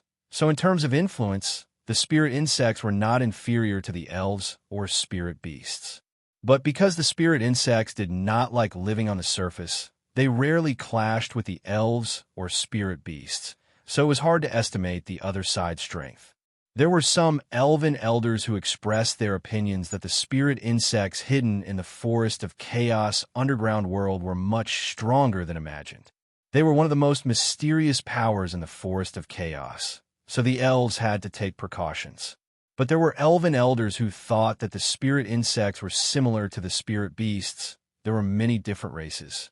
There were many different spirit insect races that would fight with each other, and the intensity would not be inferior to the battles on the surface. Although there were many of them, there was nothing to worry about. No matter who was right, the large amount of spirit insects in the Forest of Chaos was an indisputable fact. From Tino's description, the Spider Count Cannon was very strong. Not to mention that Cannon had at least 20-30,000 people in his hands, and they were all not weak troops. No matter how strong Chu Tion's group was, if they met a battle where the numbers were not equal, they would be exhausted to death. Once their spirit energy was exhausted, it was useless no matter how high their cultivation base was. We don't have enough people. How many dwarven soldiers are left? Although the dwarves were not smart, they still had to be careful when it came to the whereabouts of their companions. Who knew if this fellow in front of them was Cannon's plan to eliminate the remaining dwarves? If we don't even have basic trust, how can we help you? Humans, how can I trust you? Tino coldly said. Would you be so kind as to help the dwarves fight? Dwarves, look. Vivian stood up and released her powerful spirit energy. A dagger filled with spatial energy appeared. If you still think I'm Cannon's subordinate, then I have nothing to say. Spirit energy strength. True spirit realm. It was a spatial attributed source spirit. True spirit realm experts were very rare, not to mention a true spirit realm expert with an innate spatial attribute. Even if Cannon had skills as high as the sky, he could not find this kind of person to work for him. Not to mention that Vivian was an elf, and the elves were a trustworthy race. The dwarves have 5,000 soldiers retreat to the new mines and prepare for battle. Tino no longer hesitated as he immediately stood up and said, As long as you help the dwarves take back the Oldman mine, no matter what you want, the dwarves will agree. 5,000 people? This number was a bit small, but it was enough. This place was far from the southern summer country, so it was not convenient for Chu Tian to bring the army over, so he could only make do with it. The dwarf race was brave and good at fighting. 5,000 of them was not a weak force. The dwarves' gathering place was a new mine that had been developed for less than 2 years. From the surface, it looked like a cave, but there were several long tracks inside. There were large black iron carts on the tracks, and the smelting room had just been built, so it looked very simple. The 5,000 dwarves were hiding here, planning to take back the Oldman mine that belonged to the dwarves. Although they knew that fighting with the strength of 5,000 people was no different from sending themselves to death, the dwarves were a stubborn race, so they would give it a try no matter what. Tino brought back reinforcements at this time, and the other dwarves were very surprised. An old dwarf chief was questioning their strength. After all, whether it was the humans or the elves, they were all very young. Chu Tian felt that if he wanted to negotiate with these fellows, he had to show his strength first. Ying, come out. Chu Tian directly said to the dwarf chief, "This is the one with the lowest cultivation. If the old chief can harm a single hair on her head, we will help the dwarves for free." Arrogant humans, the old chief disdainfully said, "I am in the 8th awakened soul layer, and the dwarves have a strong cultivation technique. Even if it was a 9th awakened soul layer cultivator, they wouldn't dare say they wouldn't be injured. Why are you this confident?" "This is only a bet," Chu Tan softly said. "If you can't harm her, after we defeat Cannon, I want half of the wealth in the dwarves' mines." Half. Every dwarf was fuming with rage and anger. This fellow was too greedy. He actually opened his mouth and asked for half. The Oldman mines reserves were the dwarves' 100 years of collection. Cannon had only occupied the Oldman mine for half a year, and most of the things had not been transported yet. This half was a shocking number. This fellow was simply asking for too much. This is very fair. Chu Tian did not think his price was high at all. Without the help of the 5 of us, not to mention half of your 5,000 people, you would only be sending yourselves to your deaths. The dwarves were famous for their stubborn tempers. How could they tolerate this kind of arrogance? A dwarf shouted, "You want to take half with just the 5 of you? Don't you think you're too greedy? It's not quantity, it's quality. The benefits and risks are equal." Chu Tian did not back down at all. No one knows if Cannon has a stronger power behind him. So helping the dwarves this time is also a risk for us. All right, I'll bet with you. The dwarf pulled out a battle hammer. This hammer was completely black and flowing with the glow of lava, releasing a strong aura. It was clearly a soul-contracting weapon. "I want to see if you can block my hammer." The might of a soul-contracting weapon was shocking. The old dwarf chief had a deep cultivation base at the 8th awakened soul layer. The most important thing was that the dwarf's cultivation technique was wild, overbearing, and powerful. Even if a 9th awakened soul layer cultivator was hit by this hammer, if they didn't die, they would still be heavily injured. Meng Ying gave a snort, and her body was covered in starlight. "Come at me. If I dodge, it'll be your win." The old patriarch let out a low roar, and the floor under his feet cracked from the oppressive force. The huge hammer erupted with intense flames, and the air in the entire mine was boiling hot. When the hammer was swung up, the surrounding space crackled, as if a fire dragon was dancing in his hand. Meng Ying's brows jumped up. The dwarf's strength was truly overbearing. She immediately put away her contempt and released her source spirit, which was a beautiful mirror. A glow came from the mirror and covered Meng Ying's body. Ying's mirror source spirit had 2 abilities. The first ability was mirror imitation. As long as she was strong enough, Ying could copy any cultivation technique or source spirit. Although it was only temporary, it allowed her to have all kinds of abilities. The second ability was mirror reflection, which was a defensive ability. When Ying was attacked, this source spirit's power would reflect a part of the attack back.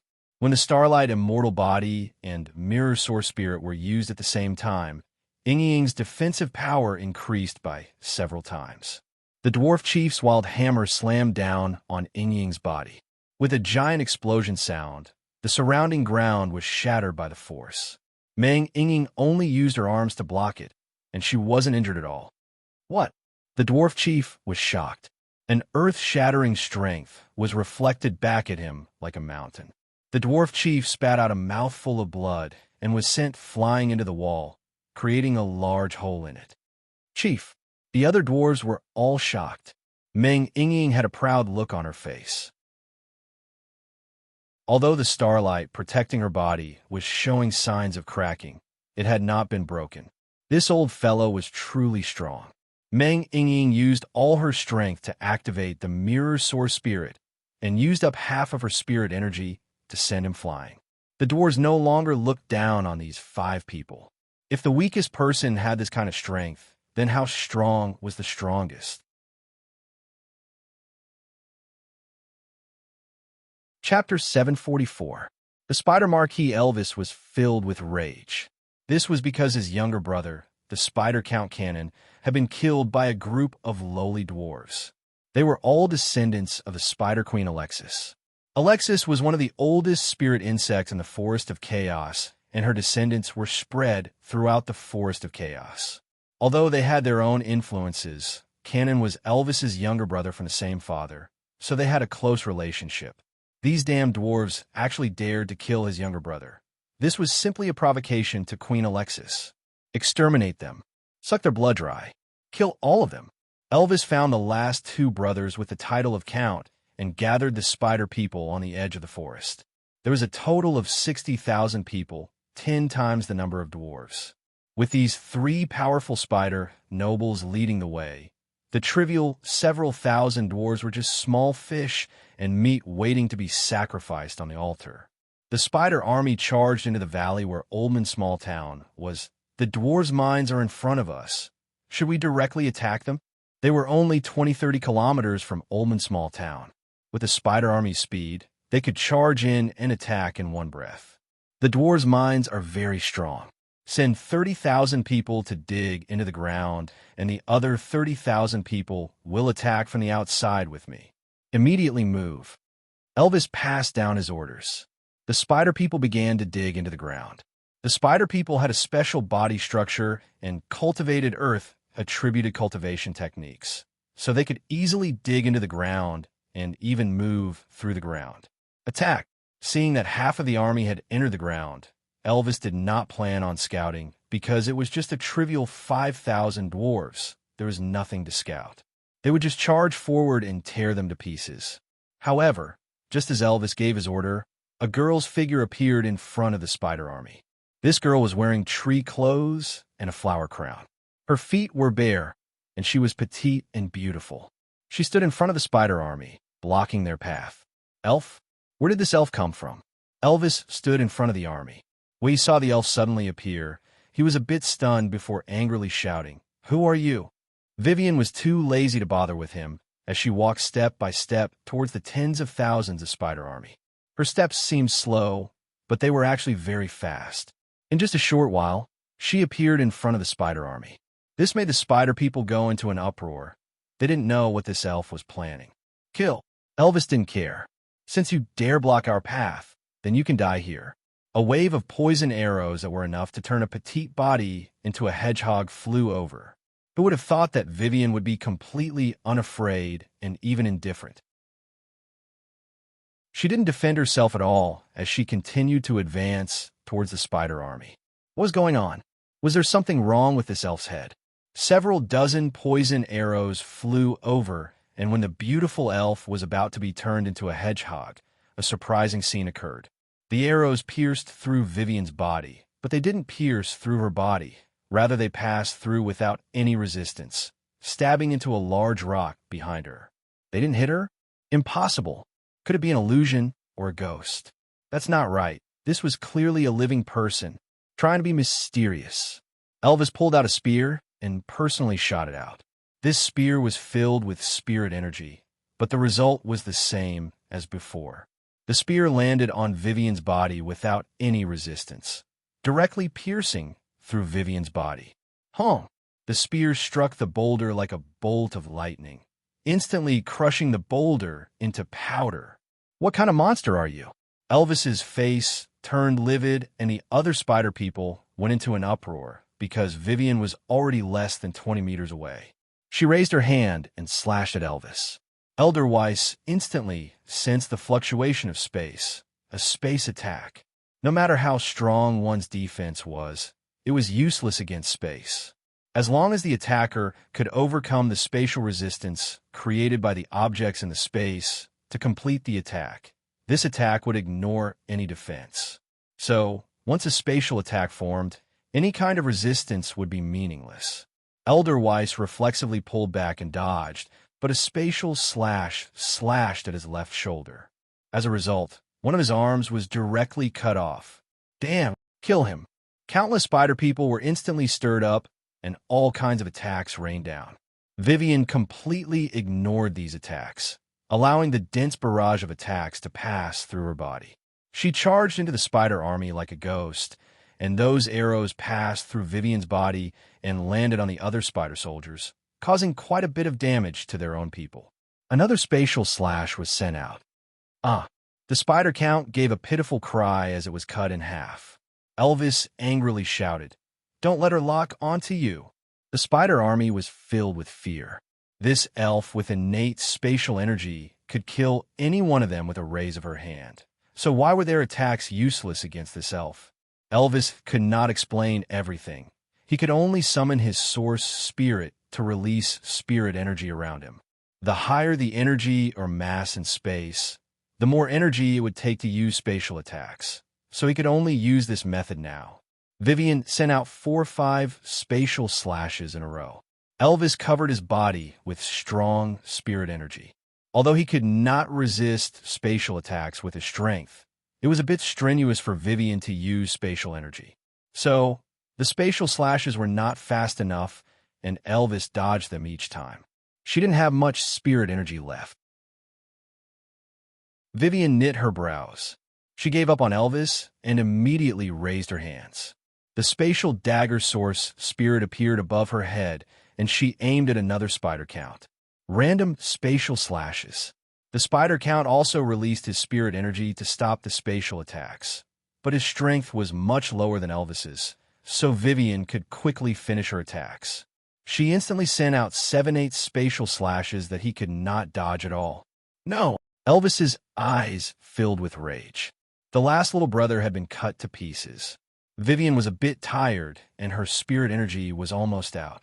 If the void escaping effect disappeared, she would be in great danger. Since she had already done enough, she would leave the rest to everyone else. She cut open a spatial rift and left. The entire attack lasted for less than 2 minutes. The mysterious elf was like a ghost that appeared in the middle of the army of tens of thousands. She ignored the dense and wild attacks and cut off one of Elvis's arms. She also killed 2 spider counts that were not weak and swaggered away. Not a single hair was harmed in the entire process. The spider army felt their hair stand on end. Hong, hong, hong.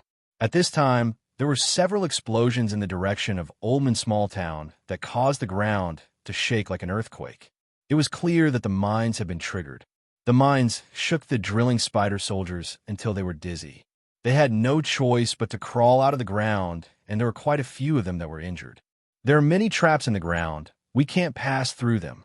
Elvis angrily raised his spear. "Kill, kill, kill. Attack the dwarves' mines. I want to tear these damn things into 10,000 pieces." When the spider army was prepared to gather, large amounts of round objects fell from both sides of the canyon. When these ordinary things fell into the middle of the spider army, they immediately exploded. It was a large amount of source energy grenades. Nangong Yin picked up a storm rifle and led several thousand barbarians, coming out from both sides of the canyon. She looked down at the spider people in the canyon. Annihilate them. There were over 100 storm rifles, several dozen source energy cannons, 4 source energy cannons, and everyone else had at least a source energy submachine gun. The moment Nangong Yun gave the order, the wild storm of energy bullets covered the canyon like a curtain of light. The dense firepower of the source energy firearms and the source energy cannons exploded several times, evaporating several dozen spider people. The source energy cannons continued to fire, targeting areas where there were many people, instantly causing heavy casualties. The spider army began to wildly scatter because this was no longer a battle, but rather a bloody massacre. With this kind of intense and dense attack, they had no way of fighting back. Activate the Berserk transformation. Nangongyan saw that the bullets were almost used up and immediately used the loudspeaker to loudly order, "This is your chance to gain merit. Let them see the might of a berserker." Roar, roar, roar. The 3,000 barbarians let out inhuman roars of rage. They put down the burning guns in their hands, and their bodies turned red. Their meridians were like centipedes twisting under their skin, and their eyes could no longer be seen, only leaving behind a wild scarlet color. Kill. The 3,000 barbarians held the incomparably heavy, profound iron weapons and jumped down from both sides of the canyon. There was no formation or tactics. They were like meteors falling from the sky. They only had one goal in their minds: kill the enemy and gain merit. The barbarian berserker swung his battle axe at a spider race soldier. That terrifying strength shattered the other side's armor and weapon, instantly collapsing a large part of the mountain. That spider race soldier had already turned into a pile of bones, flesh, organs, and armor that had been crushed into a ball. There was no fancy cultivation technique. It was pure strength, a strength that was not decorated at all. The barbarian berserkers released their strength to the limit. As long as the spider race soldiers were swept by their weapons, even if it was just a little bit, they would be smashed to pieces. The barbarian berserkers' thick, profound iron armor was hard for the spider race soldiers to break. Moreover, they had lost their sense of pain and fear, only having rage and killing intent left. They were simply a group of human meat grinders that could not be stopped. Although there weren't many berserkers, their battle strength was overwhelming. The spider race army was considered a peak elite army in the kingdom, but in front of the berserkers, they were like paper, not having any ability to resist at all. Kill. The Oldman small town gates were pushed open and 5,000 dwarves charged out.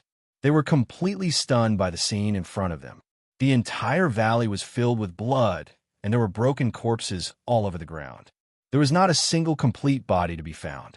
Several thousand soldiers covered in blood, brains, and other viscous things slowly walked out, just like demons crawling out of hell. The dwarves were completely stunned. Were these outsiders demons? Chapter 745. 5,000 dwarves were neatly standing in the main hall. Chu Tian sat high up and looked over, but he couldn't even tell if they were male or female, old or young. This was because the dwarves were all tall and had the same appearance. They had rich hair, and their faces were covered in beards, which was the symbol of the dwarves. Even if they were male or female, they were the same. Other than that, they were less than 1.40 meters tall, but they grew horizontally, forming a triangle of muscles. Kill cannon. Kill cannon. Take back the Oldman mines. Take back the Oldman mines. The dwarves had already put on their armor and raised their weapons as they shouted a few words. Following this, all the wine and meat in the warehouse were brought out, letting the dwarves eat and drink to their heart's content. They were prepared to burn their boats and fight to the death.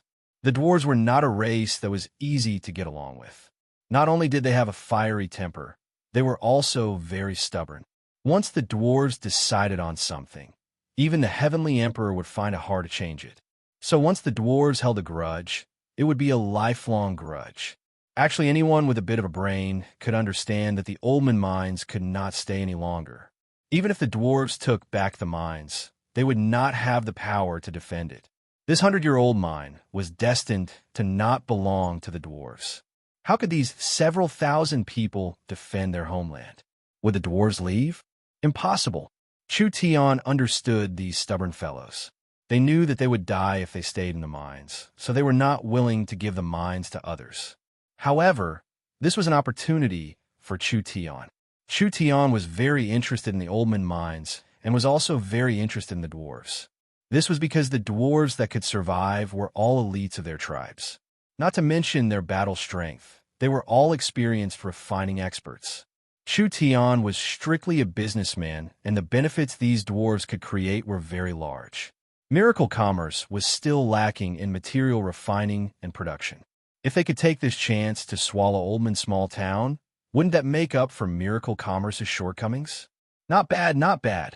Swindling others, I'm the best at it. Vivian was eating her fruit when she found Chu Tian secretly laughing. What is big brother Chu Tian laughing about? Most likely you've thought of a plan to harm people. Meng Yingying acted like she understood Chu Tian the most. Vivian was shocked. Big brother Chu Tian is a good person. How could he harm people? These words almost made the silent Chun Bingyu choke on the side. Was the little elf selectively blind? Not to mention far away, Chu Tian had destroyed the barbarians' homeland without leaving any leeway. In the end, the barbarians were singing his praises and crying tears of gratitude towards him. In the future, they would have to fight for him. Speaking of this, these barbarians had been miserably cheated. Dong, dong, dong. The dwarves beat the war drums. The chief personally put on his armor and led his clansmen out. Chu Tian came over and said to the four of them, "We should also go." The Oldman mine was at the end of a canyon. This canyon was very common in the forest, and if one flew down from the sky on a flying demon beast, it would be a very common terrain in the forest. There was nothing special about it at all. Who would have thought that there would be more than a dozen types of energy veins underground, and that a group of dwarves would be attracted to station here? There were several canyons in this area, and each canyon had many branches. Although the terrain was very common, the structure was very complex. The main entrance of the Oldman mine was just a very common mountain wall. Chu Tian looked in the distance and saw that the entire mountain wall was covered in vines and moss, even having a small waterfall hanging down.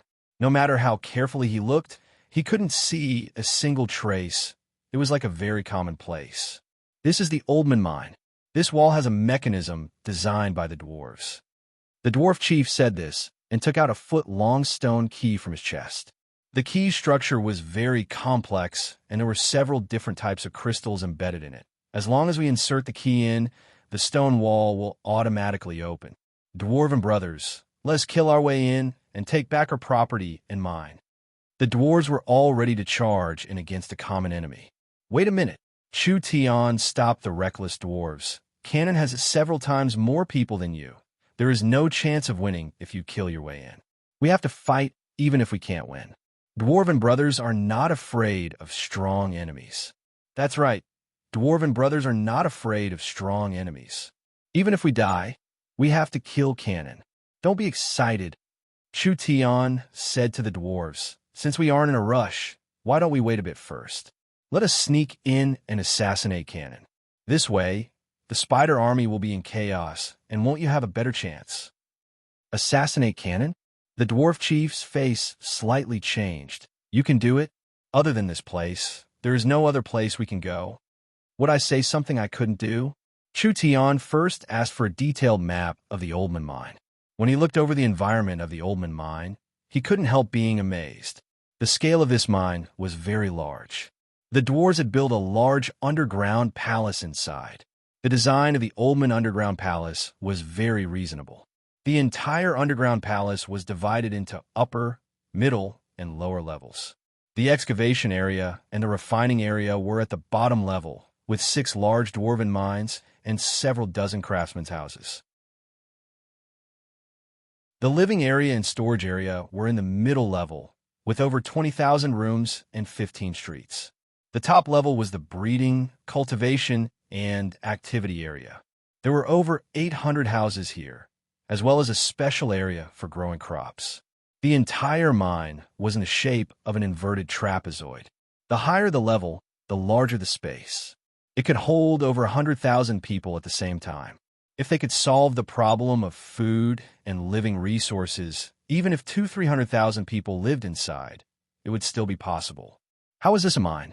This was simply a small underground city. I want you to bring us in. Chu Tian gave the map to Vivian. Can you see if you can do it? Of course there's no problem. Vivian stuck out her chest and confidently agreed, but she had a worry. Only I don't know the situation inside the mine, and I don't know where Cannon will appear. If we teleport in and appear in the middle of a large group of enemies, wouldn't that be walking right into a trap? Gee. The little fox stretched out its head, and it was unknown when a large jade ball had appeared in its hand. This was not a normal jade ball. There was a pupil on it that released an indescribable might. Stop showing off. Chu Tian directly slapped the little fox's butt. Get to work. The little fox gestured a few times with its claws. You little fellow, you're actually bargaining with me again. It's been too long since I've hit you. Are you itching for a beating? Chu Tian understood the little fox's style very well. This fellow would not do anything without benefits, so he could only agree. All right, I'll give you a portion of the benefits when the time comes. Vivian did not understand Chu Tian's pet too well. She only knew that this fellow had a bit of skill. Moreover, it was very intelligent, and its intelligence was higher than a normal human's. The little fox obtained a satisfied answer and began to release its divine sense while holding the divine eye. After a few seconds, the little fox opened its eyes, and those sparkling eyes released a glow. It immediately jumped onto Vivian's hand and used its claws to point out a location on the map. No problem. Vivian used her spatial energy to lock onto the location and brought everyone over one by one. Teleporting with people would consume a lot of energy, and if there were too many people, even she wouldn't be able to handle it. For people used up a third of their spirit energy, so she didn't dare bring more people in. The last one to enter was Meng Yingying. Meng Yingying felt the scenery around her change, and she suddenly appeared in a completely strange environment. All sides were sealed off, and there were no lights, but it wasn't dark at all. Rather, it was very bright. Meng Yingying gently took a step forward. Voila! This was the sound of a bunch of silver jades colliding. It was very clear and sweet. Looking over, Meng Yingying was stunned, because her 2 feet were stepping on a large silver river. When she accidentally kicked it, a large amount of metal continuously flowed out, shining like flowing water. Meng Yingying picked up a silver ingot. It was silvery white and glossy, covered in a faint light. This was obviously a type of energy metal similar to mithril. The entire ground was covered in this kind of metal. When she looked around, she was shocked to find that this spectacular silver river was only a small stream. All around her were piles of various materials. Most of them were metal materials, and most of them were level 3 and above high-grade materials. This is too much, Meng Yingying excitedly said to Chu Tian. This is exactly what miracle commerce is lacking. If we divide up these materials, we can immediately make weapons. There were so many high-grade metal materials here. How many storm rifles and source energy cannons could they become? Miracle Commerce's technology and technology would all experience a great leap forward. Come back here for me. Chu Tian grabbed the little fox's tail and pulled it out from the pile of treasures. You little fellow, I finally understand why you chose this place. The little fox's mouth was filled with gold essence, and it swallowed it all into its stomach. Then it turned into a gray fog. Chu Tian felt his hands become empty as the little fox jumped several meters away. With a speed visible to the naked eye, the little fox swallowed the entire mountain of gold. Little fox, why are you so disobedient? Meng Yingying was a bit puzzled. This is all metal. Can you digest it after swallowing it? The little fox looked at Meng Yingying with disdain. You can even ask such a stupid question? This fox doesn't need the scrap metal, but Master needs it. Then this fox will first store a portion in my stomach and wait for a good price. When the time comes, I'll be able to ruthlessly slaughter Master. This bastard would tear the roof tiles if he wasn't beaten for 3 days. This damn fox really needs to be taught a good lesson. How could this little fox be caught that easily? Chu Tian was brought everywhere by it, but he couldn't catch it at all. The treasure room's doors suddenly opened. What's going on? Why is there a sound coming from inside? A few strange, sapient species walked into the storage room. They looked like a mix of humans and spiders. Their upper bodies were similar to humans, but their lower bodies had the 8 legs of spiders. They walked very fast, and each leg was like a steel blade.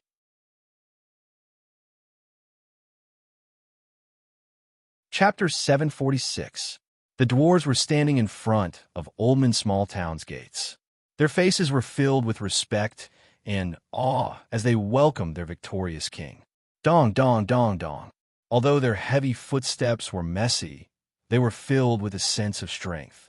The armor covered in blood was filled with a bloody aura, and the weapons covered in a red and white substance were covered in a thick killing intent, as if the souls they took with them were still lingering around them. The dwarves swallowed a mouthful of saliva. Terrifying, too terrifying. If they didn't personally see it, they wouldn't dare believe it. An army of 3,000 could kill an enemy several times their number, and the spider army did not have any ability to resist under their terrifying firepower. Reporting to boss, Nangang Yin came over and said, "We didn't disappoint the mission and killed the enemy. Our army suffered over 100 casualties, and over 30 of our brave warriors died in battle." Only 30 died in battle? The dwarves were stunned by this number. "It's been hard on you," Chu Tian announced. "The families of each warrior that died in battle will receive Miracle Commerce's permanent subsidy and will receive 10 times the compensation according to the kingdom's standard. The other warriors performed well in this battle, so they will all be greatly rewarded." The berserkers' eyes turned hot. The barbarians were a low-status bandit race, but now they had become Miracle Commerce's honored berserkers. This was a large change in their fate, and Miracle Commerce's benefits were very generous. Not only did they train them as berserkers for free, they were also treated very well as their families took care of them. This allowed the berserkers to have no worries. "Bring out the wine and meat. Let our warriors drink to their heart's content." When the berserkers heard this, they all excitedly roared out. Actually, after this battle, the berserkers were very hungry, so having a meal now was perfect. Meng Qingwu had already made arrangements and transported a large amount of high-quality food from the space warehouse. These barbarian berserkers didn't even take off their armor and directly began to eat and drink. That fierce and wild appearance made the dwarves feel inferior. The berserkers could clearly feel that after this bloody battle and eating, their strength was much stronger than before. The injuries they had received in the battle were completely healed in less than 2 hours. They all felt full of energy, and their fighting spirit soared into the sky, wishing they could immediately fight again. This was the specialty of the berserkers. This was an army that became stronger the more they fought, and braver the more they fought. During the training of the berserkers, they didn't need to use precious treasures. They just needed to eat and drink well. They could extract vitality from high-level demon beast meat and continuously increase their strength through bloody battles. Normal injuries could be quickly healed, and their strength seemed endless. As long as they had enough food, they could fight for 10 days and 10 nights without rest.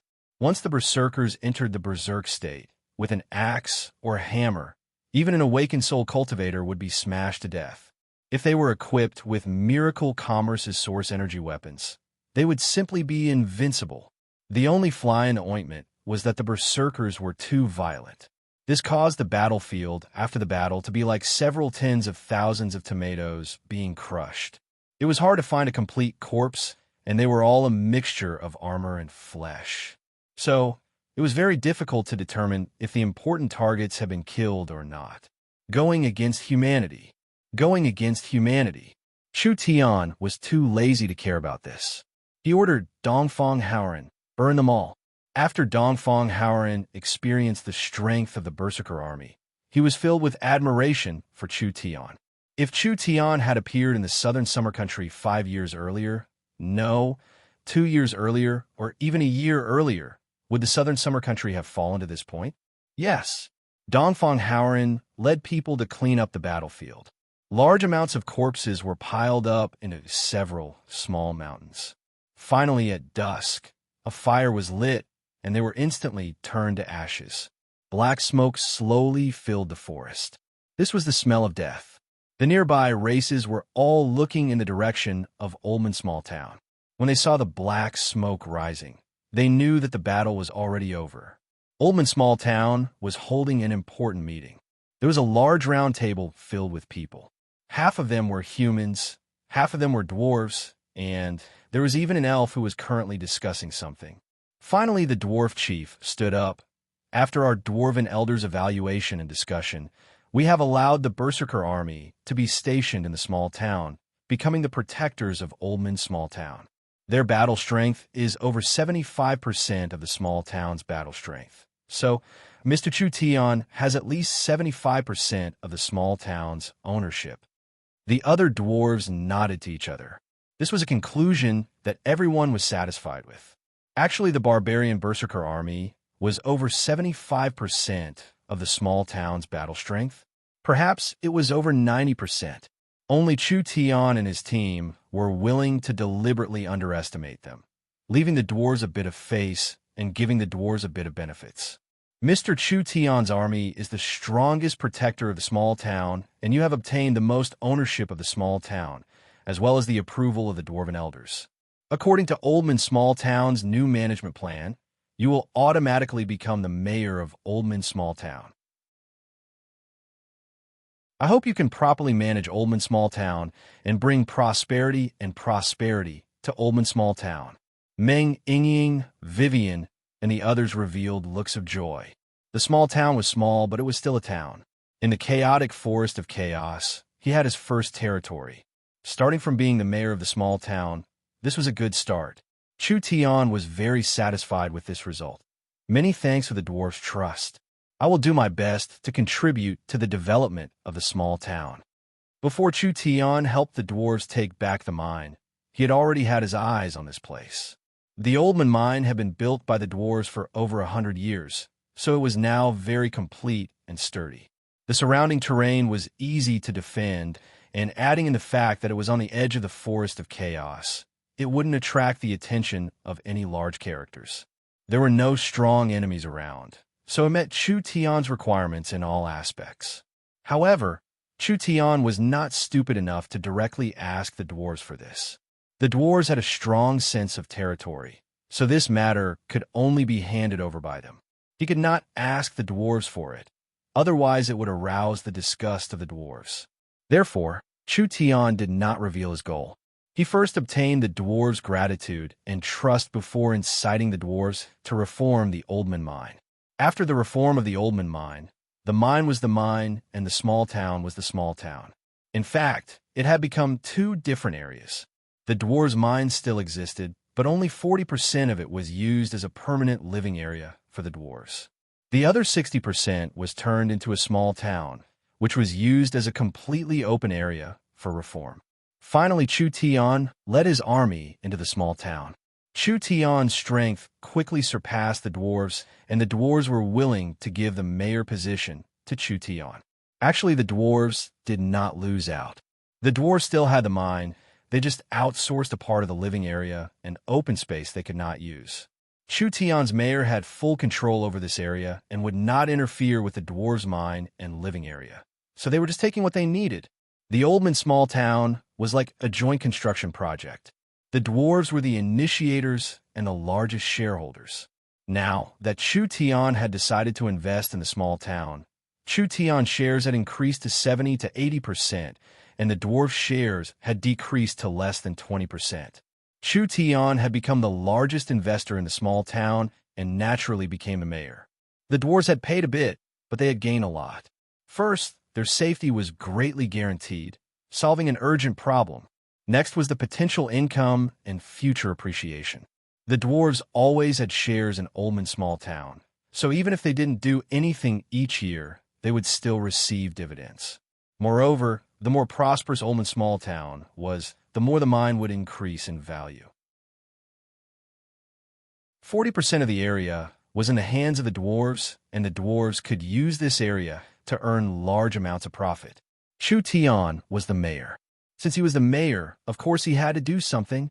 Chu Tian directly proposed to the dwarves, "We need to find more reliable partners. The more allies we have, the faster Oldman Small Town's development will be, and our position will become more and more stable." Chu Tian already thought it through. In a place like the Forest of Chaos, Miracle Commerce couldn't do it alone. If Miracle Commerce wanted to quickly gather their strength and expand their influence, they had to distribute the benefits to more people and gain more allies for themselves. This way, they could quickly open up more channels for their company. The victory of this battle caused a large wave in the forest. Oldman Smalltown's fame spread across the edge of the Forest of Chaos. Now everyone understood why Oldman Smalltown dared to be this arrogant, publicly going against the Dark Forest laws. According to Oldman Smalltown's current display of strength, perhaps they had already reached the level of a large power on the edge of the Forest of Chaos. This level of power was basically the overlord of the area. As long as they didn't attract any large characters from the depths of the forest, it wouldn't matter if they were exposed because the surrounding powers couldn't pose a threat. Even if they could pose a threat, they wouldn't risk both sides to fight this kind of meaningless battle. At this time, Oldman Smalltown announced a recruitment plan. They would take out around 30% of their land to give to their allies. The Oldman Smalltown's mayor was very bold and actually took the initiative to invite other powers to join them, working together to manage Oldman Smalltown. If it was before, this would have been a very risky move. In the Forest of Chaos, a person's heart was hard to predict. Who knew if others would use the name of joining to stab you in the back? But it was different now. In the two battles with the spider race, Oldman Smalltown had already displayed its strength. The dwarves must have found a strong ally. There was no one that dared to easily provoke Oldman Smalltown because Oldman Smalltown's strength far surpassed its value. Who would chew on this hard and nutritious stone? So there were many powers that were interested in Oldman Smalltown's plan. After all, this was an innovation in the forest, and everyone wanted to know what kind of power was standing behind the dwarves.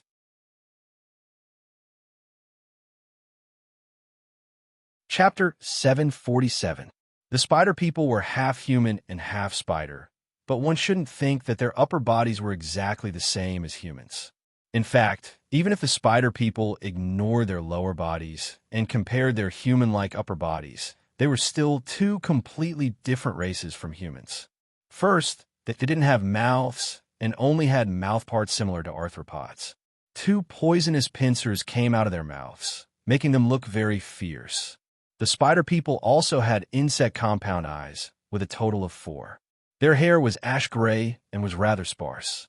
It could be imagined just how ugly they were just by describing this. Of course, ugly was relative.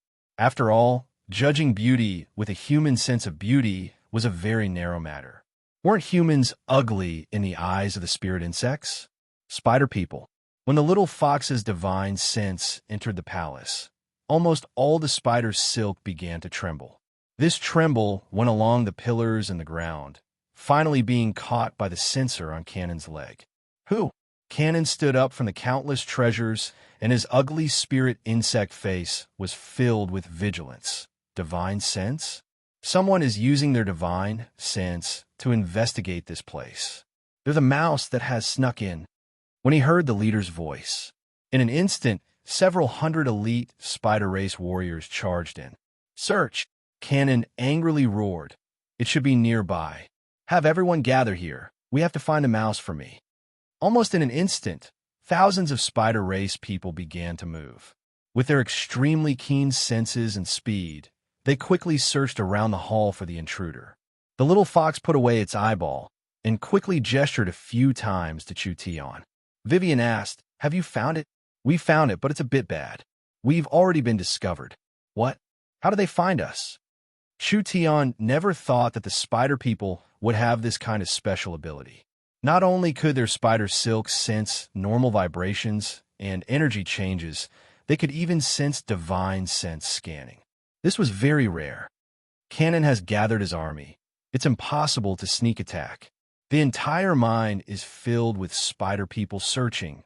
Once they find our location, we won't be able to complete our mission. Everyone's faces sunk a bit. Although the 5 of them were very strong, they couldn't resist the attacks of tens of thousands of people. Not to mention that from the dwarf's description, Cannon himself was a true spirit realm expert. They thought that with Vivian's spatial abilities, this assassination would be very easy, but who would have thought that this kind of accident would occur? It seemed like they had underestimated these insects. Meng Yingying nervously asked, "What do we do?" "This matter is a bit troublesome, but there's no need to worry." Chu Tian maintained his calm. There was nothing to be afraid of. The little fox can release its divine sense through the divine eye, directly scanning any spatial location. This is different from radiating divine sense from a person's divine sense. Cannon's search will be fruitless, so his people will spread to other areas. When the number of troops decreases, we'll make our move at that time. All right. It was just like Chu Tian's speculation. Cannon thought that the intruder was nearby or even in the palace, so he gathered several thousand people to search every corner, not letting go of a single corner. The spider people had a strong perception, and with this many people searching, even if the other side had a powerful concealment technique, they would not be able to hide. However, no matter how the spider people searched, they could not find the other side. This made Cannon a bit uneasy. Could it be that the other side had already escaped the moment they were discovered? This place was heavily guarded both inside and outside. If they could escape from this kind of defense, they would not be ordinary people. Humph, sly mice. Cannon was a bit restless. Search. We have to find them even if we have to dig 3 feet into the ground. I don't believe that they can disappear into thin air. Cannon ordered the spider army to scatter and search, but he placed spider webs at every entrance and exit of the palace. This way, they could prevent the other side from sneaking back and attacking. No matter how skilled they were in stealth, they couldn't just pass through walls, right? Even if they passed through walls, the slightest change in energy would be detected by the spider silk. Not to mention that Cannon was very cautious. On one hand, he sent people to search. On the other hand, he left 1-200 elites by his side. This was enough to deal with any sudden situations.